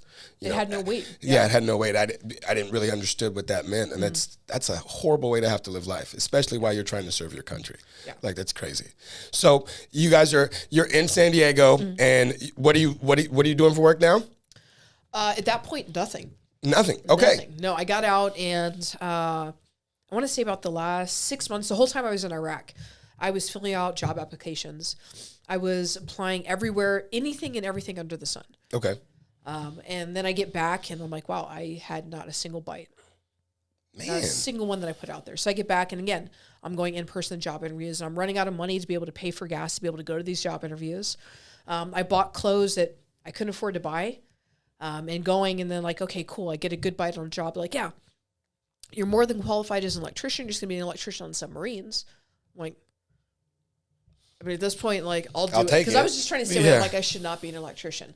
It may be the skill set that's reflected that I've been doing on paper for 5 years, but I should not be an electrician. Like, on the civilian side, they're just going to fire me. Yeah. In the military, they're like, well, we can't really fire you. You're just going to have to go, you're going to go clean stuff for a few months. You're going to go do this. They can send you to a different job within there. You never really going to get fired. But the civilian side, like, they could get fired and not have money for anything. For sure. So I'm like, all right, I mean, I'll try. And like, yeah, you just have to spend, at minimum, the cheapest amount of tools is $2,000. You got to pay to be certified as an electrician and go through their course. Oh, they're like, yeah, the civilian side of things. They want you to go through the IBEW. And I had no idea. I'm like, I don't have $2,000 to pay for the worst tools that I can afford, and I have to buy my own tools. And I was like, yeah, I can't do that. That's not going to happen. And then here I am, and it's like, okay, wow, I'm running out of money. There's nothing left. I'm out of money at this point. I'm like selling things that I own. I'd had surfboard, snowboard. I'm hitting up people. I'm selling it on Craigslist just to be able to pay for that month's rent, to be able to pay for my gym dues. Because at this point, I got out December 29, 2009. I started training in MMA January 1st, 2010. Why? Why MMA? So I had been in Iraq, and again, just trying to push myself whenever it came to the physical fitness and all that, and just challenging myself. Like, my rule was every time that I walked out of my shop and I had to go do a job, I would do 20 pull-ups. Okay. So knock out 20 pull-ups and go. And so you do so many jobs in a day, you're doing hundreds of pull-ups in a day. Okay. And then if I got in the aircraft, I found out that if I stopped moving, I would just fall asleep because we were working so much. So I'd be using the toolboxes and just doing workouts on the aircraft just to stay awake. So anytime somebody cruised by the aircraft, like, what is wrong with you? I'm like, I will fall asleep. And the last thing I want is like an officer. No, yeah, for sure. Yeah, I'd rather be doing some pull-ups. Like, oh my God, right? Yeah. Or something, or the aircraft blows up and I'm completely fine, but I blew up an aircraft. Like, it's just things that you don't want. So I was like pushing myself physically because I wanted to challenge, but also because like I just need to stay awake. And then I was like, okay, cool. Well, like I'm going to see if I can gain 25. I'm going to see how much muscle I can gain my first deployment in Iraq. So I put on 25 pounds. Wow. And like I said, every time I passed a pull-up bar, anytime I was on the aircraft, I was doing workouts, hanging off the aircraft, doing anything and everything. Now, what did you weigh at the beginning? I think I went out to Iraq at 150, left at 175. Okay. So hence the Girl-Rilla. Yeah. Okay. Yeah. So, and then my second tour, I wanted to see how much weight I could lose. Okay. And I didn't even track it because at one point, like I looked at myself and I looked unhealthy. Yeah. I looked emaciated. My eyes were hollowed in. Yeah. At one point, I just found a picture a few weeks ago. I was like, oh my God, what was wrong with me? And then I looked at the back. I'm like, oh yeah, that was the year I tried to lose as much weight as possible. Let's not do that again. And then my third tour, I'm like, look, I'm going to do like a happy medium where I'm healthy, where now I've understood that there's a wrong way to do this and both sides of things. Okay. So I want to figure out a different way to do things. And one of the officers I worked with, his son's trained in jiu-jitsu. He trained jiu-jitsu. One of the guys I worked with, he trained in boxing and jiu-jitsu. Okay. And so they're like, you should check out MMA. Like, look, you always are just naturally just that person. You're always rowdy. You want to do active stuff. Check out MMA. And the first fight I watched, I don't even remember who it was, but they got cut on their forehead and there's blood everywhere. It's discussion. I was like, no, I don't like this. This is no. They're still fighting, not understanding. I know nothing about it. I'm just watching. It's like, what the? They're like, oh, it's awesome. I'm like, this is not awesome. No, this has never seen this before. And then the post-fight interview, they're talking to him. He sounds like the most inconsiderate, unsportsmanlike person. I was like, no, I don't like this at all. You just took street fighters and put them in here as entertainment. That's pretty much what it was. I'm like, I'm not about this. But then I saw a few more fights. I got to see people like Roger Huerte. I understood, like, here you have a college-educated person that's also doing it. Forrest Griffin. He's you have all these school teachers and college-educated people that are also very articulate and intelligent and also super technically skilled doing MMA. Flip that switch. And that totally changed things for me. And then I saw Chris Cyborg. I'm like, that was it. I can beat Chris Cyborg. Having no understanding that I am in no way a 145er. She's like, I'm taking on Cyborg. Because I was 175. Now, mind you, I put on 175, but it wasn't the healthiest way. like, I didn't look as cut. I was big, but it wasn't shredded. Yeah, yeah. Right? Like, very pudgy in many ways. I didn't know what I was doing. There was no technique or research. It was just like, just guidance. Go in there, just lift weights. Probably not even correct form with bench pressing. And so I'm thinking, I'm like, yeah, at one point I was 175. I could, 145, I'm 150. Now, again, not maintaining like a really healthy eating lifestyle, workout regimen, not understanding any of it. Endurance, like, none of that. None of it, no understanding. But I was convinced that I could beat Chris Cyborg. Okay. And so without telling anybody, that's what it became. It was like, in your head. In my head is like, I'm going to be that person that beats Chris Cyborg. I got a BJ Penn book. I was doing his diet plan and his workouts that he had in there. I would try and look at the technique. I'm like, I think that's what I'm doing. And then I'd find somebody and let me try this on you real quick. Yeah. And we're like, okay, you want to train together and do this? I'm like, is this, they're like, it hurts. I don't know what it is, but it's hurting. And I'm looking, I'm like, doesn't quite look the same as the book, but I mean, if you don't like it and you're tapping, so I guess it's working.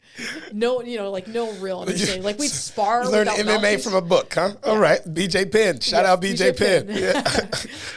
And then I got back and I had secretly been training at a Kempo place. Okay. But here I am, and I'm the smallest person in there. I'm training with heavyweights and light heavyweight guys. They're beating the shit out of me. And the guy that's like teaching some of the jiu-jitsu moves, now I know what he was doing. He was going back and looking at YouTube. He was a karate guy. He didn't know what he was doing. Wow. Because I'd ask him, I was like, well, what happens if they do this? He's like, I don't know. He's like, well, we'll discuss that later. And then you go in the back, look, and you come back and have an answer. Like, doesn't occur to me until one day, like, I go to pee and I'm like, he's on YouTube. This is the Wizard of Oz. And it's like, okay. And then, like, I'm tapping him out. I don't know what I'm doing because he doesn't know what he's doing. Neither of us do. But when I was showing up to work, I was coming with, like, black eye, beat all up.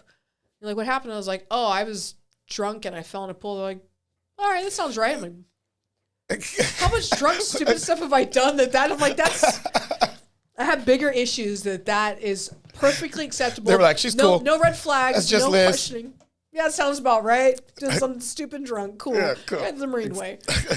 And then my roommates at the time coming into it, I'm finally in a rut. I'm like, man, I think I'm going to have to use of all things, I think I'm going to have to use a GI Bill. I'm going to go to school. The one thing I said I didn't want to do, I'm just like, I don't do well sitting still. I'm going to have to go to school. I'm going to use a GI Bill. I'm like, I don't even know that like I'm going to pass these classes.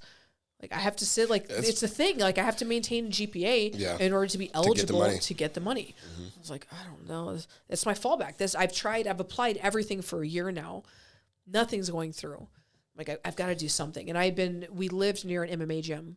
North Park Undisputed. Okay. So we drive by it all the time. My roommate, she did bodybuilding right next door to it. So she drove past and her girlfriend would pick her up from there. They drive home and they're like, hey, Liz, look, you're in a rut. Nobody's biting off the jobs. Go sign up at that gym. Go do something. Like you talked about wanting to do MMA, and I said I didn't tell anybody about the cyborg thing. That was just in my own little personal bubble. Yeah, it's my personal goal. And they're like, look, no, you need to go to that gym. I'm like, I don't have the money to go do that. And they're like, we all share. By the way, it's 6 of us, 6 roommates in one house share one key. Leave it under the rock. So they locked me out, show me the key, and they're like, you can come back once you've signed up at that gym.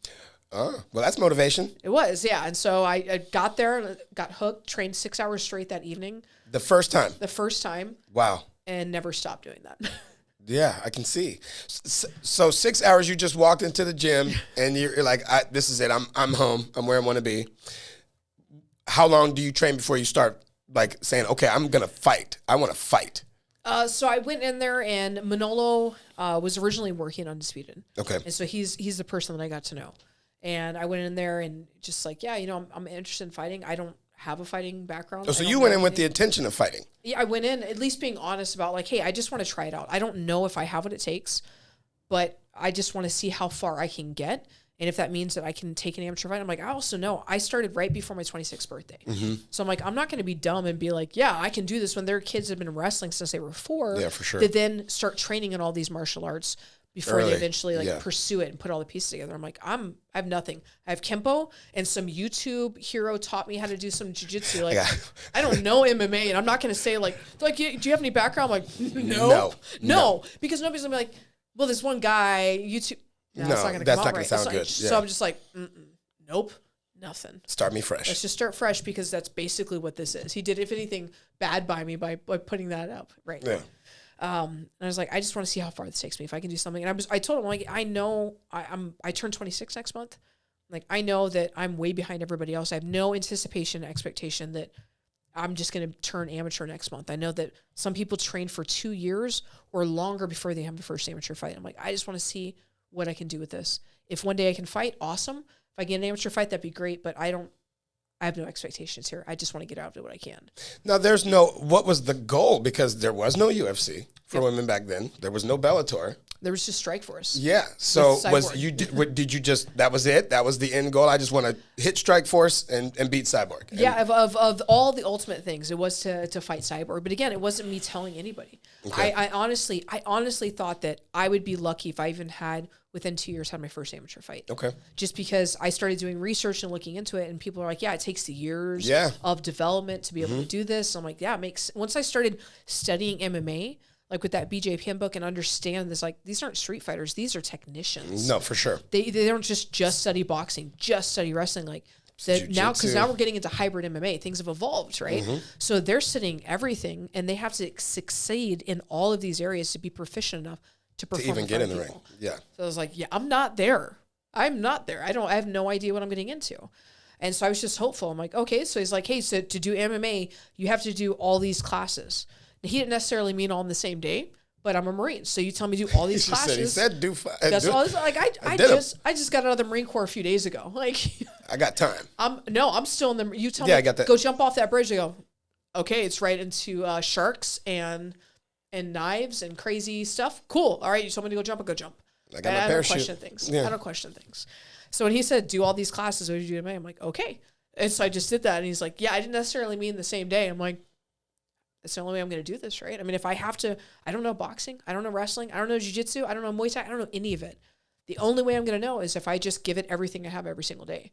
Mm-hmm. And so that's what I committed to. I'm like, I have to play catch up. I'm trying to catch up to all the amateurs that are there and all the pros above them. Okay. I have to be on their level. And so that's when I started picking people out. Like, wow, he's really good at rubber guard. Wow, he's really good at striking. He's good at this. And it's like, one day I need to beat him. I got to beat him. And the girls I picked off really quickly and being able, like, I'm going to beat you.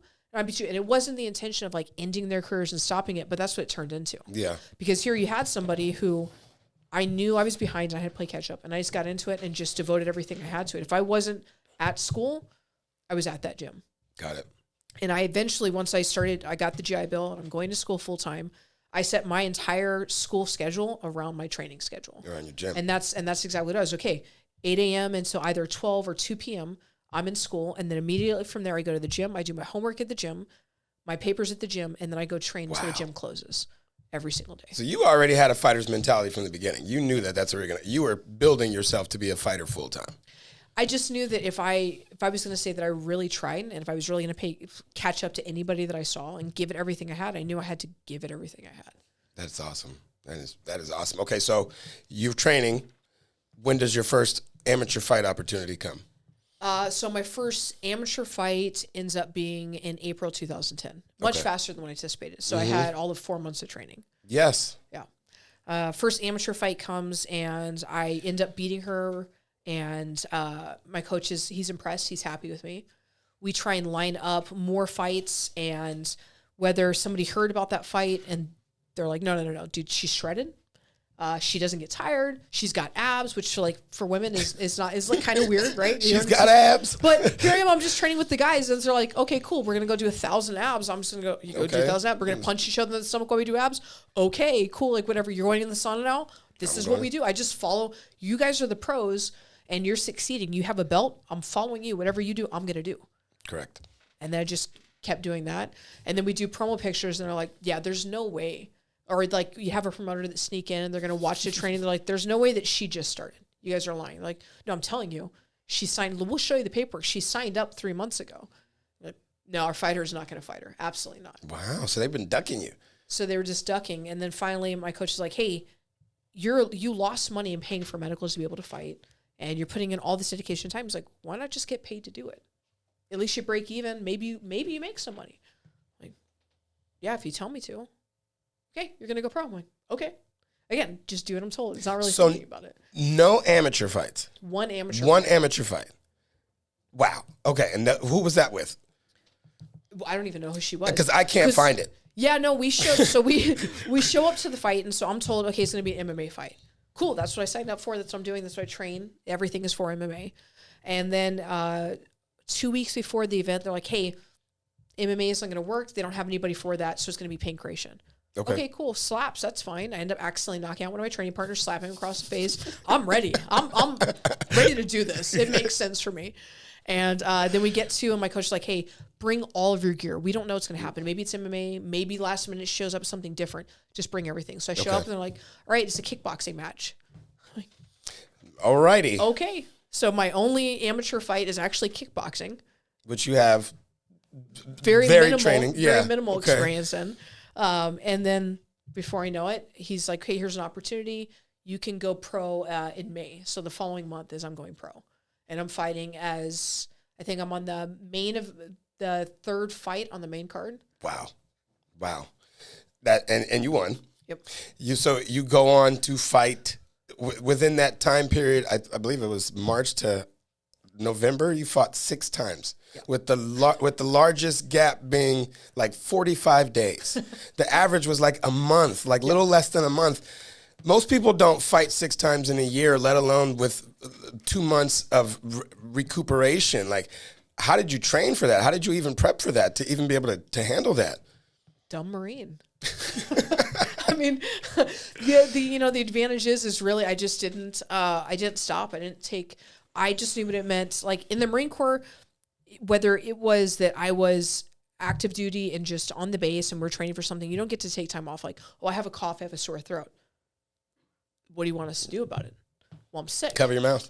Then go over there and keep going. Yeah, exactly. Okay. Like you're in Iraq, you can't tap out in Iraq and be like, hey, I'm really sick, or I'm just tired today. I'm just going to call in. You don't have that chance. So you learn like, hey, I have strep throat and it was so bad. My throat was closing off.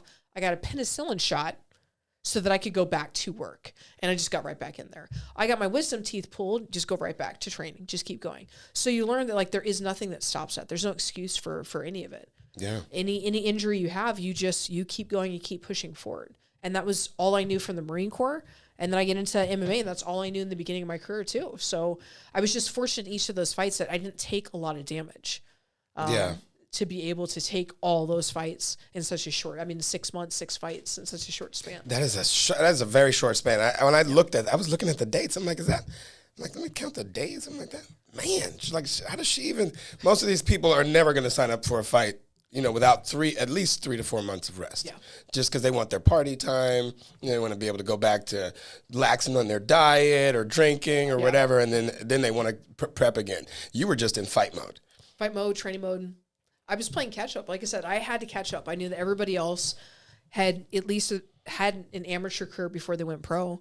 And then in pro, they got to like fight in smaller organizations and fill things out. But they'd had like one of my training partners and my teammates at the time, he had an amateur career before he went pro. Mm-hmm. But even before that, he had wrestled. So he understood what it meant to compete one-on-one in front of people. I played team sports my whole life. I didn't know what it meant to compete against one other person, as you guys are the only people are paying attention to. Watching you, just right? you. So I'm like, I got a lot of catch up to do. I don't want to look bad.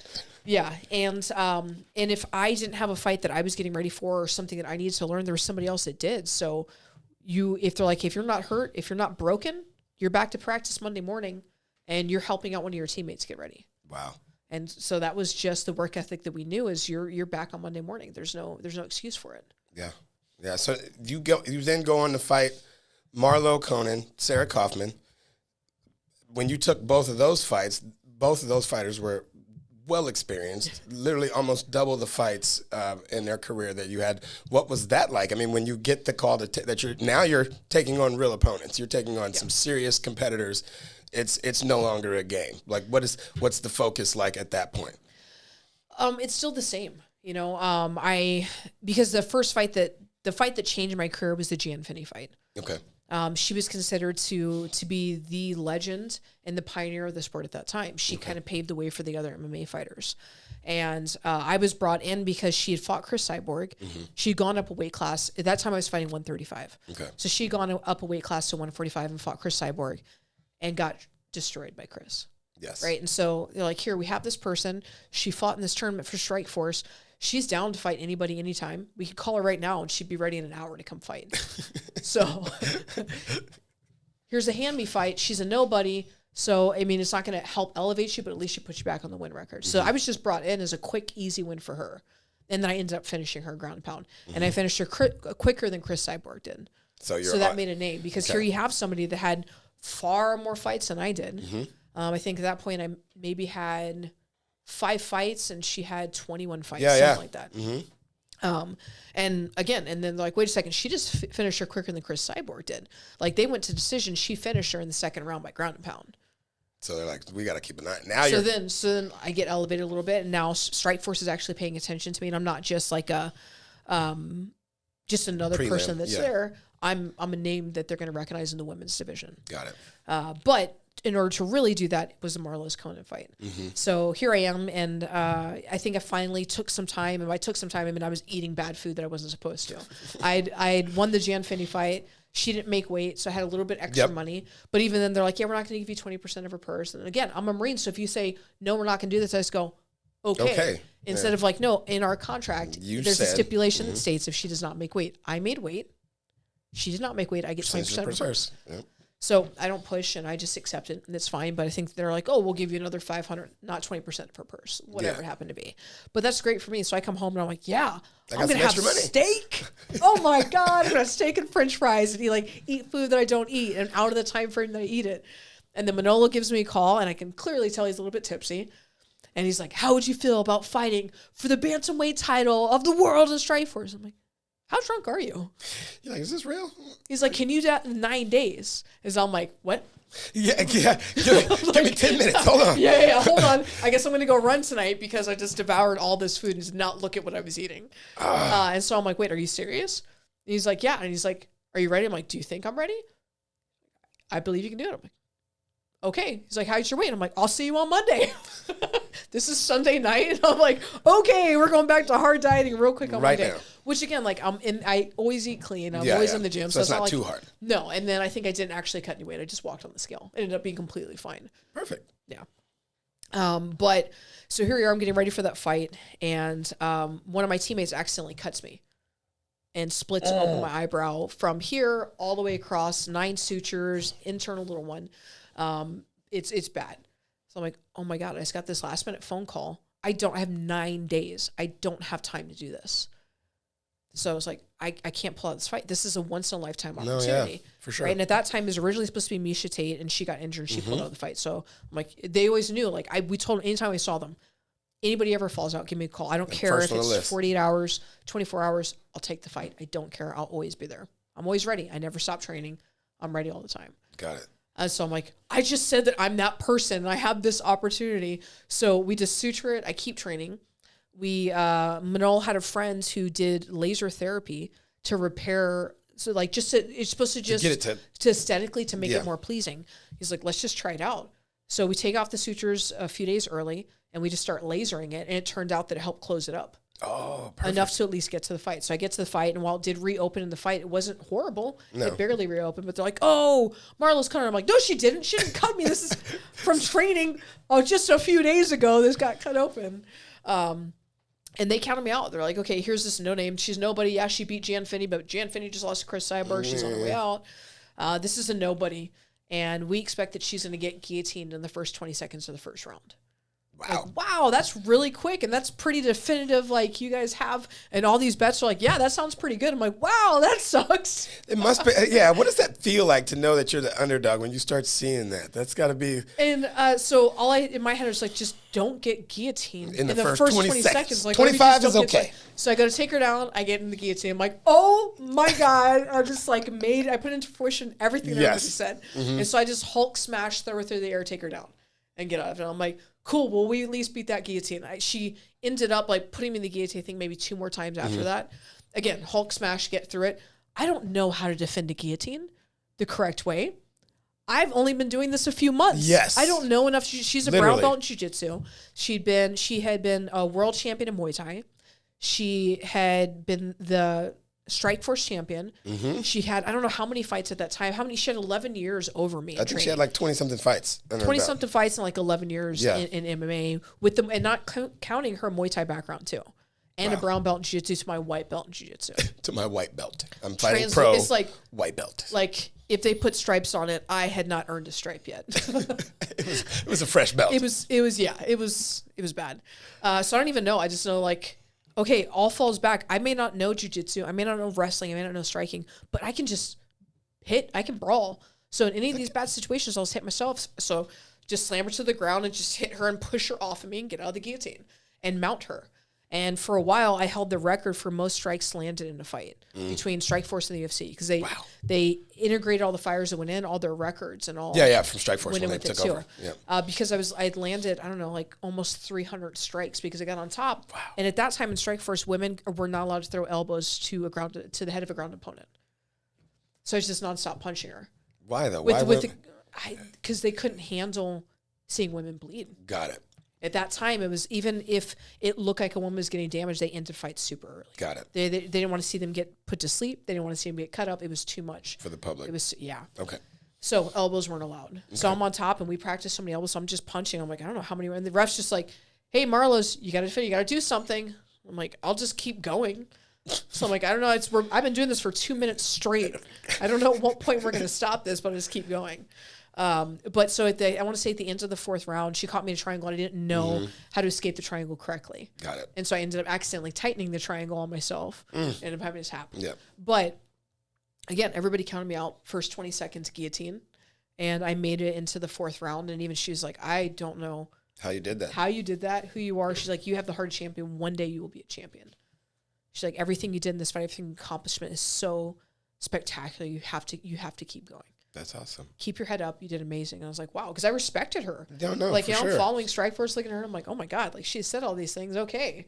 And then like, as the years go on, I'm like, I know she said that, but I keep falling short of this belt thing. I'm not so sure, Marlos. So yeah. So speaking of which, you faced Caitlin Young next, a few fights after Sarah, and did you go into that fight knowing that the UFC was going to be opening a female division? No, so at that time, Strikeforce got bought out by the UFC, and I was scheduled to fight Sarah McMahon. Mm-hmm. And that fight got pulled, right? They canceled all the fights, and we're just on standby. And they're like, okay, so we're going to take the men that we want out of each of these divisions that we know will do well and that want to go to because some of them said, I don't want to go to the UFC. There's a reason I thought in Strikeforce I don't want to go to the UFC. They didn't want to. So the ones that said yes, and then the ones that got integrated in, they were able to go over. Women, we were on standby. Mm-hmm. We didn't know. And at this point, they're saying, like, yeah, we may not do women. Women, period. Yeah. They're like, so what we'll let you do is technically you're under contract. We own your contracts. So you fight for the UFC, but you can't say that. But we'll let you go fight for Invictus, an organization. Just open up. It's a women's only organization. I was like, I just want to fight. And so I'm just begging him, like, please just let me fight. I don't care if it's for you guys. I don't care who it is. I just want to fight. That's all I want to do. So thankfully, I get to fight Invicta and just took every opportunity I could there. Okay, so you go on to face Ronda Rousey in one of the most iconic MMA matches ever, the first women's UFC fight ever, and which has now grown into such a beast. You lose that fight, which is we all know history there, which you should have won. Every time I watch it, I'm like, she's got her in the neck. I'm like just waiting for her to tap. And then you go on the fight. You end up getting to Valentina Shevchenko, who a little known fact is that you gave her one of her only 2 losses in MMA when you guys fought early on in her career. Now, I know there's a lot of controversy behind that particular event that you were supposed to fight her sister. They kind of pulled a little switcheroo on you.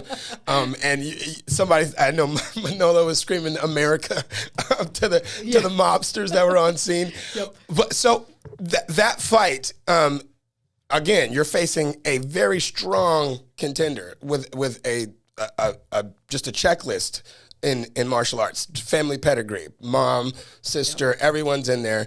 You managed to pull that fight out, and now you've got to go see her again, and we're fighting for another title. Mm-hmm. So walk me through that fight, through the Shevchenko fight, because that was a close fight. Looking at it, she didn't dominate you. You guys went the full 4, 3 or 4? 4? Was it 4? Full 5. Was it 5? Mm-hmm. Okay. So went the second, second. Okay. So went the full 5, and then and you end up losing on decision there. Now this is your 3rd time going for a title and a 3rd loss. What does that do mentally? Does that change you, or what is your process at that point, mental process? Yeah, definitely at that point. I mean, in facing Shevchenko again, when I faced her the first time, like I said, a lot of controversy around it, and faced her, and I was not winning that fight. Let's just be really clear. Well, I was supposed to fight her sister, and for good reason, because we were both had similar experience level. Okay. And Shevchenko was just dominating my ass. She was. Like, I can remember going to take her down, and she just reversed on me, put in the cage, and I look at Manolo, and he's like, I don't know. I don't know. I'm like, what do you mean I don't know? I can't do anything with I don't know. You're supposed to be coaching me. What do I do? And he's like, oh, good luck. I'm like, oh, God. This is not good. Right? But thankfully, get on the ground. I catch her in the up, split her open, and she can't answer the bell. But I knew I had lost every aspect of that fight until that moment. Okay. Right? That it was just an opportunity that provided itself that I was able to catch, and it ended the fight. She wanted to come out to the bell, but her face is busted open. So when I faced her that second time, I still had all those doubts. I knew how much I had involved as an athlete, and that I was not the person she saw the first go around. Okay. Right? But I still had that. I'm like, I know I lost every moment of that fight until I finally caught her.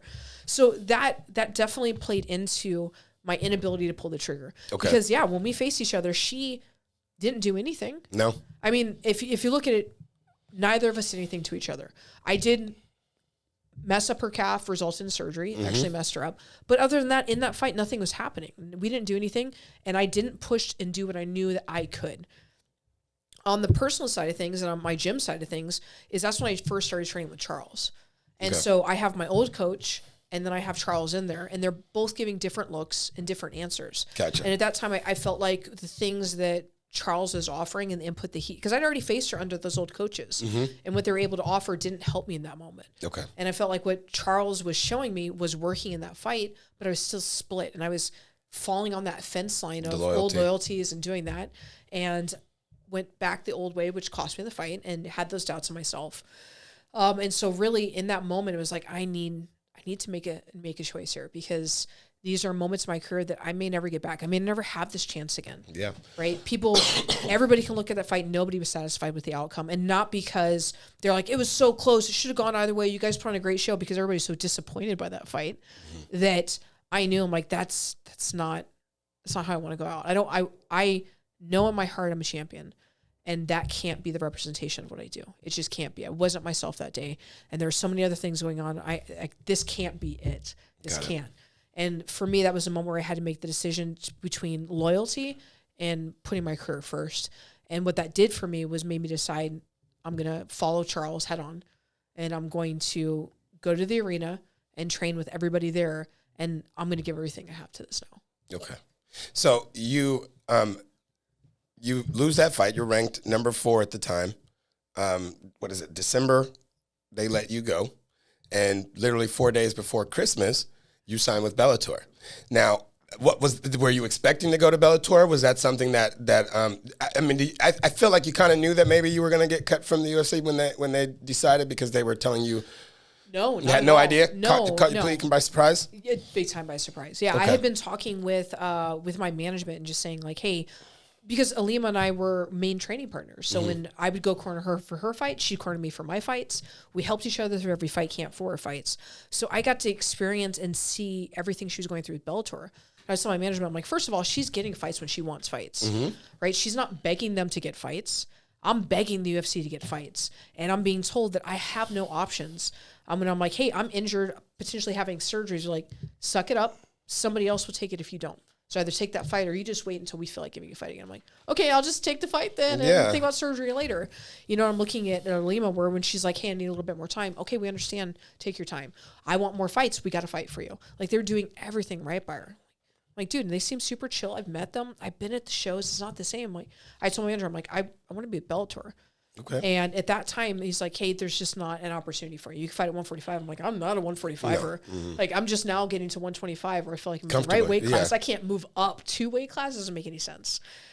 So we had been asking, and I'd been trying to like get my foot in the door for Bellator for about a year or so before I actually got cut from the UFC. Okay. And then I was on a tour with the UFC, a PR tour for them. They weren't all in communication. So I got cut. That word got to me as I'm on a PA tour coming out of a cancer ward, talking to people for them. and headed to go to the fights when I find out, and I'm in the bus. I'm like, wow, this is really awkward. Yeah. Because you guys didn't all communicate with each other, and your PR team has no idea when they booked it. They had no idea. Damn. Whereas the UFC was just trying to work out how to do the press release and how to do it. So before I'd even gone out on the tour, they already knew they were cutting me. Man. So it's like, you just like milked a little bit more out of me to make sure. But it looked really bad on you guys when here I am doing all this for you. And I took time off my job, so I'm not getting paid to do this. And making a great show for what you guys offer as athletes and nothing in return. But the moment I got cut, it was like a bidding war between all the organizations. We were talking to Ryzen, we were talking to PFL, we were talking to One Championship and Bellator. Okay. And of course, at that time, I'd already been like, oh, okay, well, Bellator, it didn't even occur to me at that point, like, wait, it could be any organization. And so I told my management, I'm like, look, figures aside, what that is, I want the organization that's going to be the most fights and has the toughest women. Okay. That's what I want. And I told him, like, these are the organizations that I think would fit that. If at this point, whichever one can do the best for my family. Because it's not just about, cool, maybe you'll pay me $1 million for this fight, but I'm only going to fight once a year. That's not going to work for me. Correct. That's great if I get $1 million. Like, who's going to beat that? No, for sure. But if I can only fight once a year, it's not who I am. I started off my career fighting as often as possible. Every other month. This is what I'm used to. And every year it just seemed to slow down. I'm like, I don't like this. I want to fight often. Okay. And so Bellator is like, hey, not only can we give you a good figure that's going to make sense for your family, but at minimum, we'll find you 2 fights a year. Every organization said, all we can guarantee you is 1 fight. Maybe we can get more than that, but we don't know. Only 1. Okay. And Bellator's like, at minimum 2, maybe more than that. I can do 2. At least better than 1 a year. Okay. Okay, so you go into Bellator and you just absolutely explode. You are, 34 when you enter Bellator? About 33, 34? Mm-hmm. So a lot of people are already saying, you're towards the end of your career. You're coming off a loss to Shevchenko. You've been up for the title 3 times. Now you're entering a new after being cut. People are the haters are gonna have their say, right? Now you get in and you just start eliminating everyone, starting with Deanna Bennett. Mm-hmm. What changed? Was it just the organization and you felt more comfortable? Was it the coaching? Was it a combination of everything that just put you in a different mind state when you got to Bellator? Yeah, it was a few factors. It was sitting down with my wife and us both deciding that I needed to fully focus on fighting and make sure that I put that ahead, that I was always trying to juggle as many balls as I could at once. I'm like, okay, I'm going to be a gym owner and I'm going to do seminars and I'm going to do personal training and I'm going to do this. I'm going to be a wife and I'm going to be a mother. And I was split and spread so thin and trying to give 100% to all of those that I couldn't give anything to any of them. So we decided that we really needed to commit and make sure that I was just a full-time fighter and be able to do that full-time.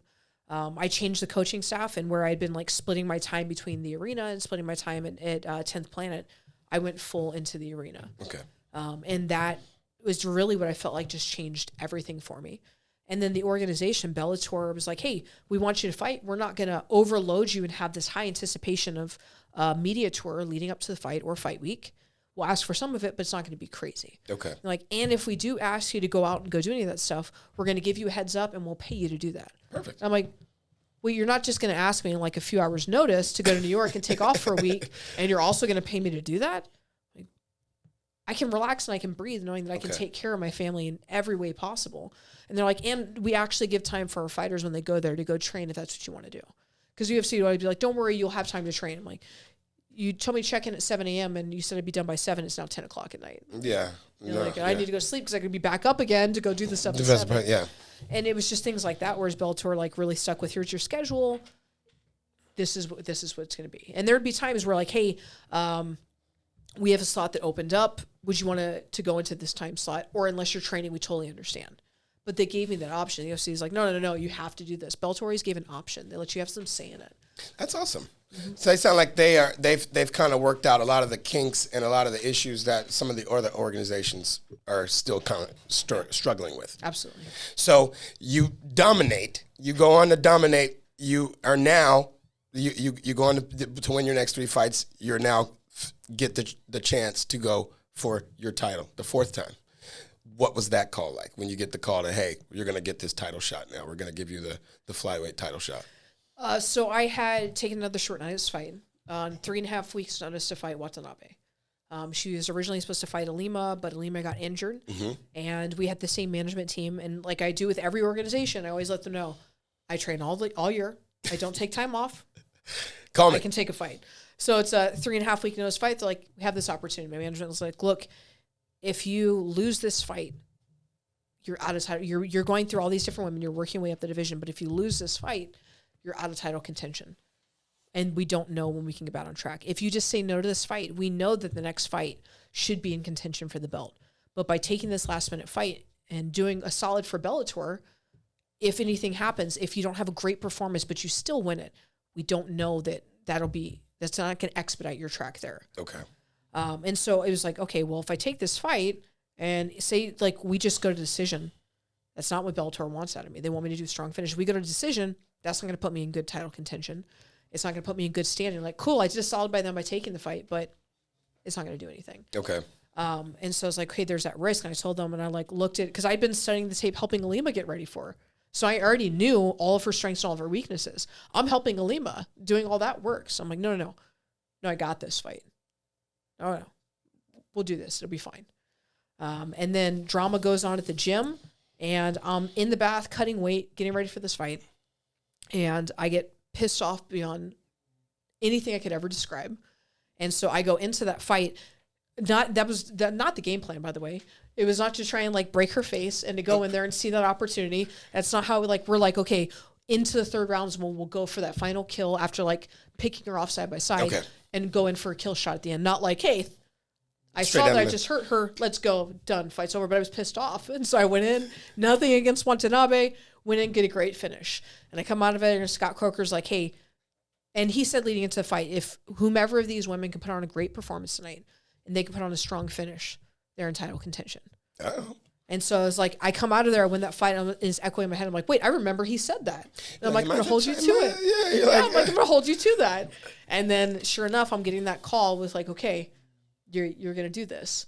They're like, okay, it's going to be whatever it was at that point in 3 months. I'm like, perfect, full fight camp. I got this. Again, I studied for when Alima fought her. Mm-hmm. So I know her weaknesses. I know her strengths. I can go fight her. And they're like, okay, cool. You know, like, hey, we're getting into that third month. I haven't seen an announcement about the fight. Okay, so actually give us another week. Okay, we're like a week from this fight now. Yeah. Like, you should be giving me I should be flying out itinerary at this point. Yeah. And they're like, okay, another month. 9 months later, I'm fine. I'm like, hey, are we actually doing this fight? I don't believe you guys when you tell me one more month or one more week. And they're like, oh, okay, I got the email that says with my flight itinerary, I'm actually going out there. So it's a 9-month fight camp. Wow. And what I was told was, hey, she's really enjoying being the champ and she's partying. Okay, well, kudos. I mean, I guess the champ is entitled to a few perks, maybe. Yeah, so I'm like, that's cool. Like, but if you guys tell me 3 months, I understand. Let her enjoy that, but don't tell me it's. Don't tell me to start getting ready. Yeah. And so, like, if that's her way of trying to get ahead on this, that's not gonna. It's gonna eventually annoy me. Let's just not piss me off, because we see what happens when I get pissed off. So thankfully, finally got that fight, got my opportunity, but then I win the belt on controversy. Yes, that's.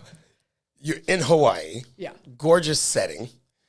You've lost all your previous title fights. You finally capture the win in stunning fashion, just to have someone say, no, that's not how it is. We want to appeal this win because we feel that the stoppage. What now? Were you worried that it was going to be reversed? Were you worried there was going to be some controversy? Yeah, big time. So I get out of the cage. I'm lighted. I have a big smile. Yeah. You know, I'm like, I finally did it. I fulfilled, because it would always be in all those opportunities, it would be a mistake that I made or doubt within myself. Okay. That it's like, you know, you have the skills, you have the strength, you have it all, you have the ability, but something in your head is like, I'm not ready for that yet. Maybe not pull the trigger, maybe not do it. This time I'm like, I did it. I finally did it. Like her. We'll cut that out. Like, I finally did it. I stopped having doubts with myself. I was able to find that opportunity and fulfill it. And mind you, in that fight, I'm like, man, I may not be able to do this. I may mess this up again. Like, what if this isn't what I'm supposed to do? What if I'm just supposed to be a pioneer for other people? And so I have that moment in the fight, and then I'm like, I'm not losing to her. No way. This is not happening. I absolutely refuse, right? So I go out of there. I'm like, yes, I beat that doubt. Make it out of the cage. And then one of the guys that works for Bellator comes to me. He's like, hey, I don't want to take them this moment. I just need you to get a heads up what you're walking into with the media. But they're calling controversy. And the last thing I want is for you to go in there and be surprised. Yeah, so for I'm sure. like, controversy? What? On what? Yeah. I'm like, look, I'm not upset with you. Thank you for the heads up. So I go in at least informed going into me. Because last thing I do is like, so there's controversy for fight. Wait, what? Yeah, yeah. You're like, what are you talking about? Which fight? My fight? No. Yeah. And so I'm like, wow, the lackluster of what was supposed to be is completely gone. Gone. You know, yeah. And here I am. And even like post fight, my coach's like, hey, don't worry about it. But meanwhile, even as we're backstage and we're both getting seen by the doctors, she's kicking chairs. She's having a temper tantrum backstage screaming. I'm like, wow, okay. That's just like win or lose. That's not how a champion should behave. Right. So I'm like, wow, she's really losing it. Not thinking anything of it. Hey, she's upset. Not like, no, she's flipping out on them about this and trying to get this overturned. Correct. At the first stage. No, I'm just like, okay, she's really upset and that's inappropriate behavior, whatever. You know, only to find out like, no, she's going to try and go as high as possible. Later on, tries to sue Bellator and try and get it overturned. Wow. And so when I hear like, hey, she's going to try and sue them and get this overturned, like she's really fighting this. I'm waiting. I'm like, I'm hopeful the Bellator is calling me to tell me like, we got another fight for you. But I'm also concerned they're saying like, hey, can you send us that belt back? It's not yours. Like I'm waiting, anticipating like I'm gonna wake up and see on the news like overturn Liz Carmouche no longer champion. Yeah, because that's what you're gonna find out in social media nowadays. Yeah, and so like all the hype thing, feeling like I finally did this. I'm like, doesn't feel like it. Does it? So how long does it take before it's actually deadened and you can breathe a little bit? When I brought that one home. When you brought this one home. Yeah, when this one happened. Yep. Okay, so you get the call. There's a rematch. Yep. Are you excited Not about this? Okay. Not at all. Because everything in facing her, if there had been controversy and there said, Bellator would come to me and say, hey, we want to squash this controversy. There's been controversy not raised up on her behalf, but on everybody. And the media is bringing this up. Absolutely. Okay, I get it. Let's do this fight. But she needs to get back in the win column, right? But even if that happened, it hadn't been a win, that's fine. They're doing this because, hey, she had a temper tantrum. She's raising controversy. There are people that absolutely agree with you, people that absolutely agree with her, but she's making such a fuss about it and acting like a 4-year-old child having a temper tantrum. We're going to give her the fight. That's what bothered me. It's like, get back in the win column. Yeah, because there are other women. There are other women in the organization that are fighting that they thought they're up next for title contention because of their win streaks, because of their performances that they earned the right to fight next. Correct. And you're telling me because this woman, a 36-year-old woman, threw a temper tantrum, she's going to get that chance. So that's all it takes is a temper tantrum and you get that belt. That's not saying a lot. Right? And so that's where it bothered me because if she had come back from a win, cool. She was number 1. She went to number 2, beat that person. She's eligible again. That's fine. Let's do it. You earned it, but you're on a loss and then you automatically get a rematch. Because when I watched her fight with Alima, not towards bias of Alima being my friend, just looking at it as a person backstage in the corner watching this fight, I don't think that she won that fight.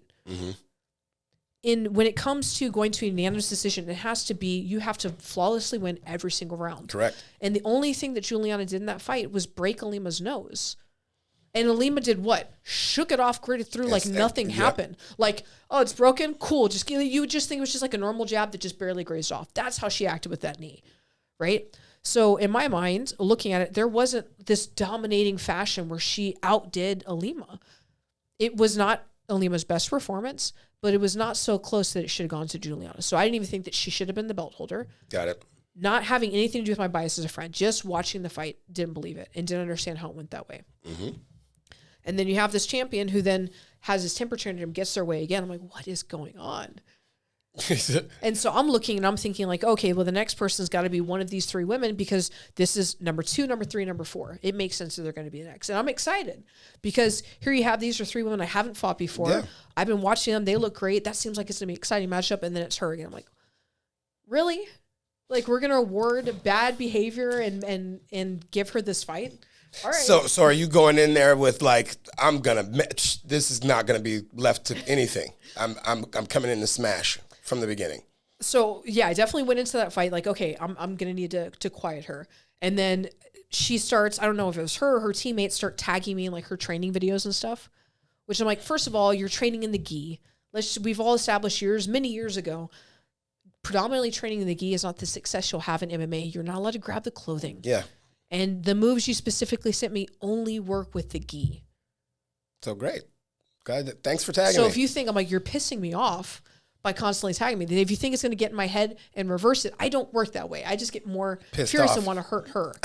And the more that people tag me in her interviews and I hear her going on about like my attitude and how I don't have a champion's attitude, going on about how I had a temper tantrum, going on about how I don't deserve to have the belt. It was on a controversy. Now I'm pissed off. Got it. Now it's going to, okay, I'm going to make damn sure that you walk out of that cage and that you're going to the hospital. I'm going to do it violently so that I don't have to listen to your mouth anymore. And not only do you never question that you lost that fight, nobody else will either. I wanted to break her face. Like I got in the triangle. I'm like, I want to elbow. I want to break your face. I want to knock you out, split your face open, go home with a broken face, get repair surgery to let everybody know. Good statement about shutting your mouth and being respectful. I heard that.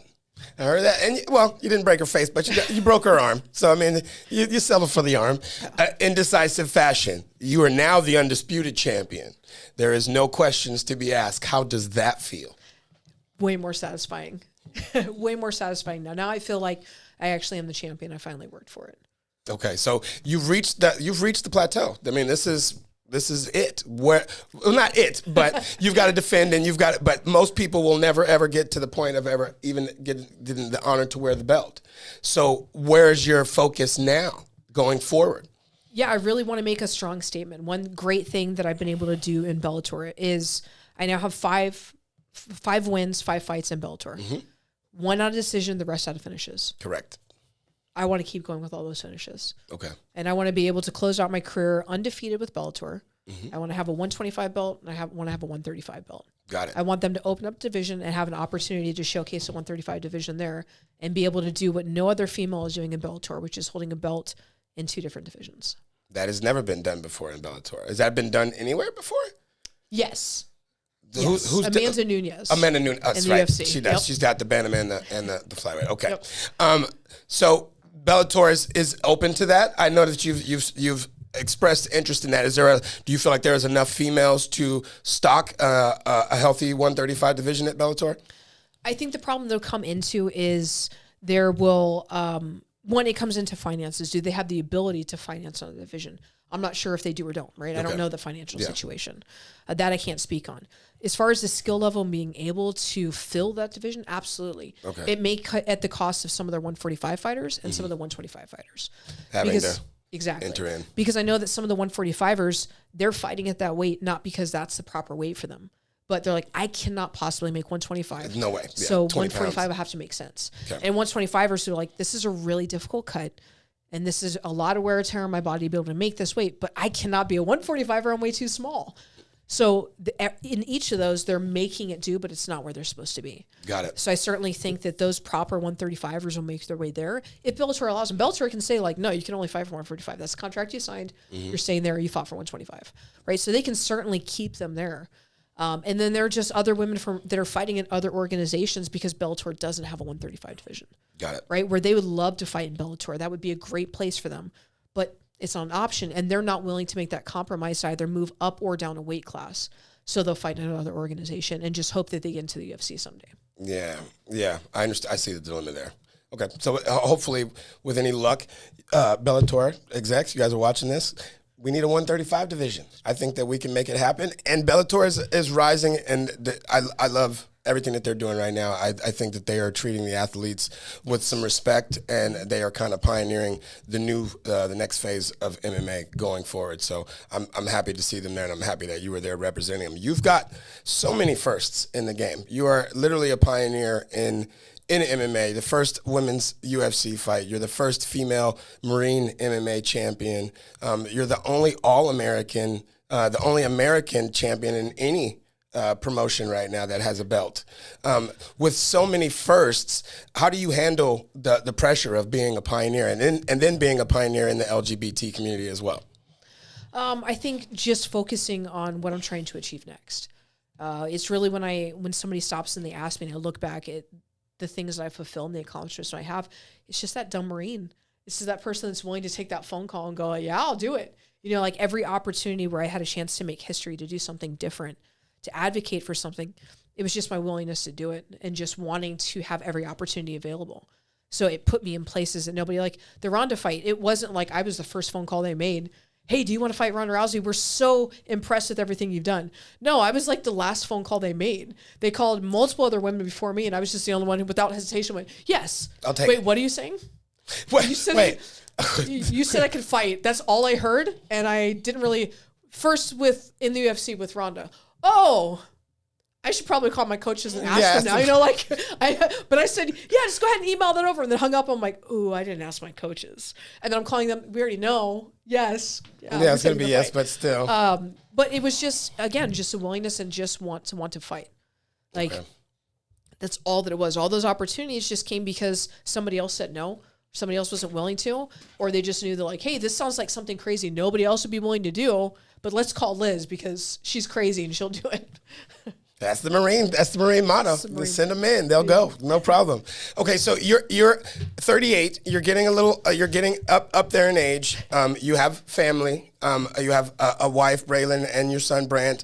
And you're trying to balance all that. How much longer do you see yourself in the sport, like actively fighting?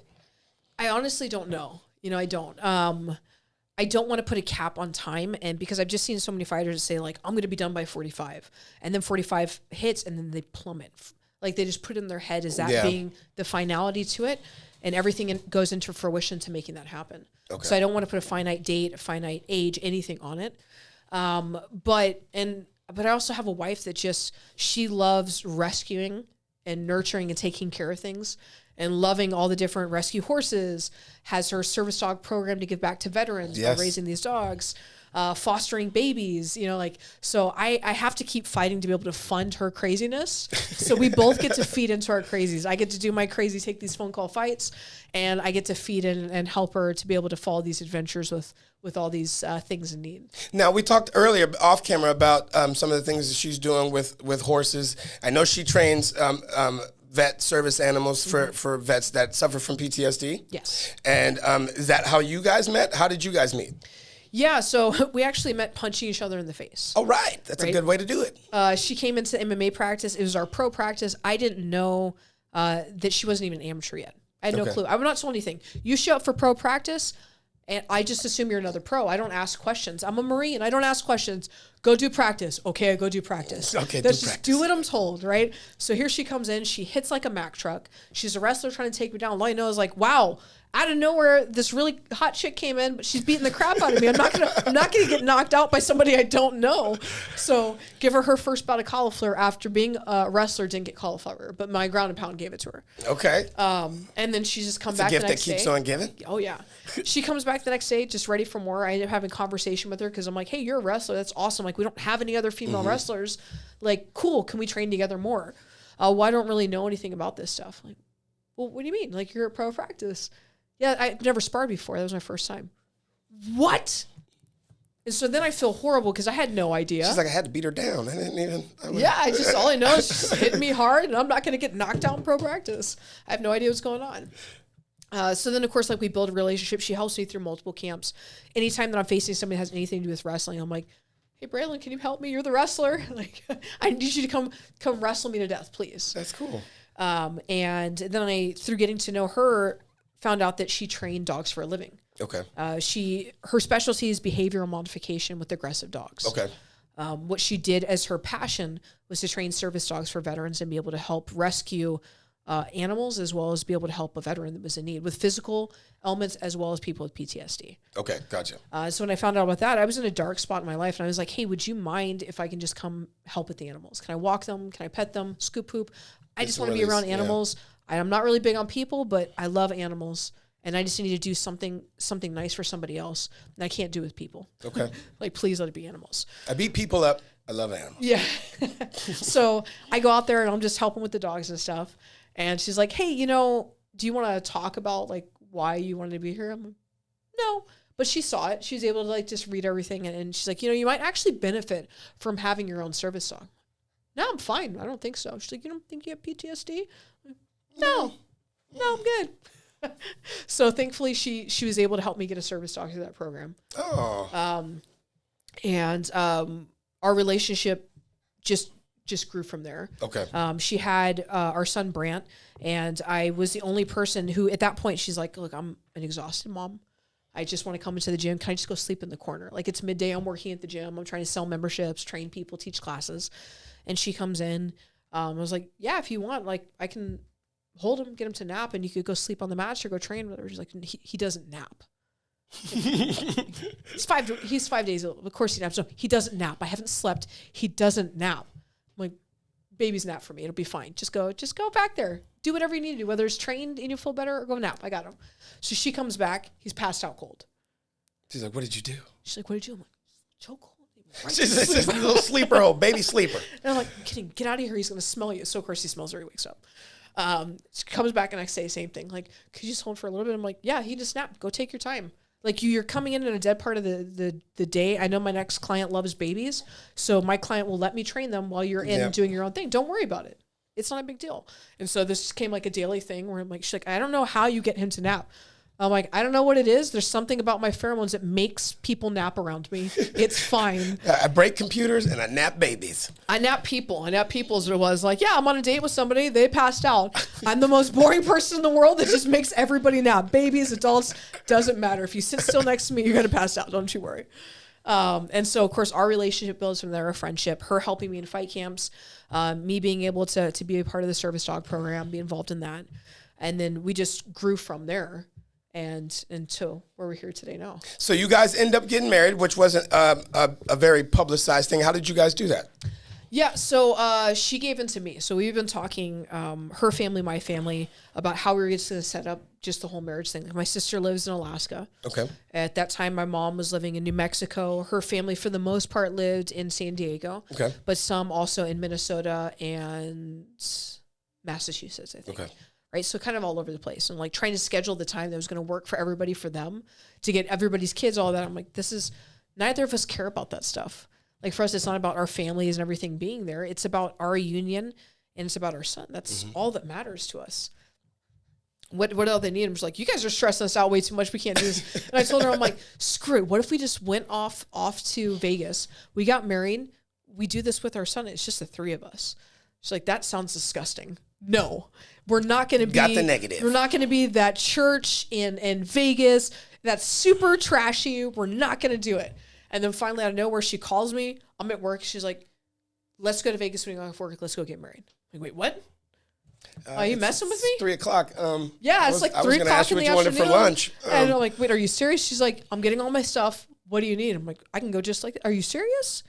What changed all of a sudden? She's like, April don't question Fools? it. Let's just go. Yeah. So we just went off, got married, and we finally set a date that worked for everybody. Mm-hmm. And we were able to fly everybody in, and to just be able to do just a reception. It's like, let's just do the party. Okay. Let's go the cheap way with this. What we care about is investing into our future and being able to have a home. We don't need to go into debt for a wedding that everybody's going to come to. Yes, correct. And on a date they can't all agree on. Let's have some fun with the reception. Everybody party, have a good time. And let's just focus on setting our future. So went off to Vegas, got the church wedding that she didn't want. And then I'm not a big like party group of people like, oh, I'm meeting all these because they're like shaking hands. I'm like, this is super awkward. I don't know. They're like, you're hugging me and I don't know who you are. Good. And I'm like, I'm not a big fan of like tons of drunk people. So this is just a really awkward, that dancing in front of people, like the first dance. Anytime I've ever been in a wedding, that's the most awkward moment in the entire wedding. Is like, we're just silent. Watching. Yeah. I'm like, do we cheer you on? Yeah. You're like, what do we do? Are we allowed to get up and eat? Yeah. Like, what do we sit here awkwardly and all watch you also awkwardly dance because you guys can't find a beat? Yeah. Like, this is uncomfortable. I remember that moment. Yeah. Nobody wants this. So I was like, I don't want that. I don't want to dress all fancy and be uncomfortable in clothing I don't like. I don't want to go through a ceremony of a lot of things that don't agree with our lifestyle and living. And I don't want to just an awkward dance in front of people. So I'm like, look, if we do the reception, don't you dare. Don't try. And so what she do is her first dance, I looked at her, I'm like, she's like, Vegas. I'm like, all right. This is fair. Yeah. You did the church Vegas. I'll do your awkward dance wedding. Fine. That's cool. Well, at least you guys got compromised. That's why it works. It's compromise. So look, I know we've had you for like 2 hours. I am absolutely pleasure. I could sit here and talk to you literally all day. You're an awesome person. And we loved having you on. And thank you for spending some time with us today to tell your stories. People, I don't need to tell you anything about this lady. If you guys are not following her right now, please go follow her on Instagram. She is the Bellator champion. I think she's going to be there for quite some time. She has earned it, and she is an ambassador full around for the sport, for women, for small children, everywhere. We think that she is the type of person that should be representing the sport of MMA. Is there anyone that you want to give shots out to before we go? Yeah, I have a few sponsors out there. Oh, yeah, please. I mean, for one, like we were talking about Coach Charles. Mm-hmm. Yes. Just phenomenal. He's given up so much. When I went out to Virginia, we didn't know if everything would be in place. Like, I'm following. I said, I was that baggage. I was that ex-girlfriend he couldn't get rid of. I followed him out to Virginia Beach. He's still settling in and moving into his home, and there I am showing up at his door like, hey, I'm ready to train. Yes. Ready to coach me? So huge thank you to him just because he's always willing to just help me out so much. And I can't thank him enough because I do attribute a lot of my success on me being able to get this belt to his influence and his help. You know what? The funny thing is when we sat and talked to him in his interview, he would not take credit. I know. He absolutely refuses. I'm like, but she's traveling to you. He's like, it doesn't matter. Liz is Liz. She was always Liz. I just making slight adjustments and fine tuning. And I'm like, but I think that you have a little bit more significance in her life than that. And he's like, no. And I'm like, bro, I'm pretty sure. So he'll be happy to hear that. Let's just put it this way. He's the only coach that I've left the state for to go train with. Correct. We've been talking for years about me going to other states to do fight camps and all the other teams that are offered out there. This is the first time where I was willing to leave my family and trusted somebody enough that I would succeed in being able to do that. And we see that. Yeah. We definitely see that. You need to stop being so modest, Coach. Okay. And then everybody, when it comes to my fights, everybody attributes that rainbow mouthpiece. Mm-hmm. And it's now come to a point where now I go to other places and I pop that mouthpiece. It's like, oh my God, that's the mouthpiece. And it just came from one guy who was willing to be like, hey, I don't know if we can make the mouthpiece as you're describing. Okay. It's going to be expensive as hell. And then sponsored me to do it. You know, it's like, this is going to be the most expensive mouthpiece I've ever made in my life. Yes. But I'm going to do it for you because you seem like a nice person. Okay. Thank you. And then it's also the best mouthpiece I've ever had. So Guard Your Grill. Oh, Ryan. Okay. He's the one that makes them. Just all around great person. Like now we'll actually meet and like he's a fellow foodie, so we go out and try new foods together, go to restaurants, make things, and we make suggestions. Is he here in San Diego? He's here in San Diego. Okay, yeah. We'll have to get him on the show. Definitely. Yeah, Guard Your Grill, Ryan. Okay. Yep. So great Guard person. Your Grill, and anyone who else? Who else we got? And then we have Wind and Sea Coffee. They're CBD coffee, local, and it's a veteran. Okay. Yep, he's based out of PB. Really good because he's just he makes small batches, right? Mm-hmm. Just starting off, but he gives everything he has to be able to help out in the veteran communities. And anytime that there's any type of nonprofit that's helping veterans, he's either donating money, donating coffee, his time, his energy, something to help them out. He's just a great guy. That is awesome. Wind and Sea. It's one of my favorite places on the planet, Wind and Sea in La Jolla. I actually have it tattooed on my back. So nice. I will definitely try some Wind and Sea coffee. There you go. As far, just on our last note, where would you, if you had the future of MMA in your hands, what would you do with it? I think there's a few things I would do with it. I think one, offering something similar to the idea and the concepts that PFL has as far as being able to offer athletes a full-time life in fighting. Because right now we're independent contractors. If we get injured, we don't have a source of income coming in for fights, right? Whereas like the NFL, they get paid their money. And if they're injured, every resource is taken to making sure they're healthy. The best surgeons, the best physical therapists, trainers, ice therapy, you name it. They have centers for all of that. And while the UFC with the PI Institute has some cool ideas with that, it's not really putting that into motion and actually making it work. So to create an organization that's going to be funded for the athletes to give back to them, and trying to bring some spark back to the sponsorships for MMA again. Once the UFC did that Reebok deal, it demolished sponsorship opportunities for everybody out there. The endorsement and sponsorship opportunities that MMA has pretty much died down since then. It's almost impossible to get that these days. Really? Mm-hmm. I did not know that. Yep. Okay, so we're going to work on that from our side of things. Thank you for letting us know. People, this has been episode 12, probably one of the best episodes we have. Episode 1 of the Lux and Mayhem Legends featuring the one and only Liz Carmouche. We will see you guys on the next one. We are out. Okay.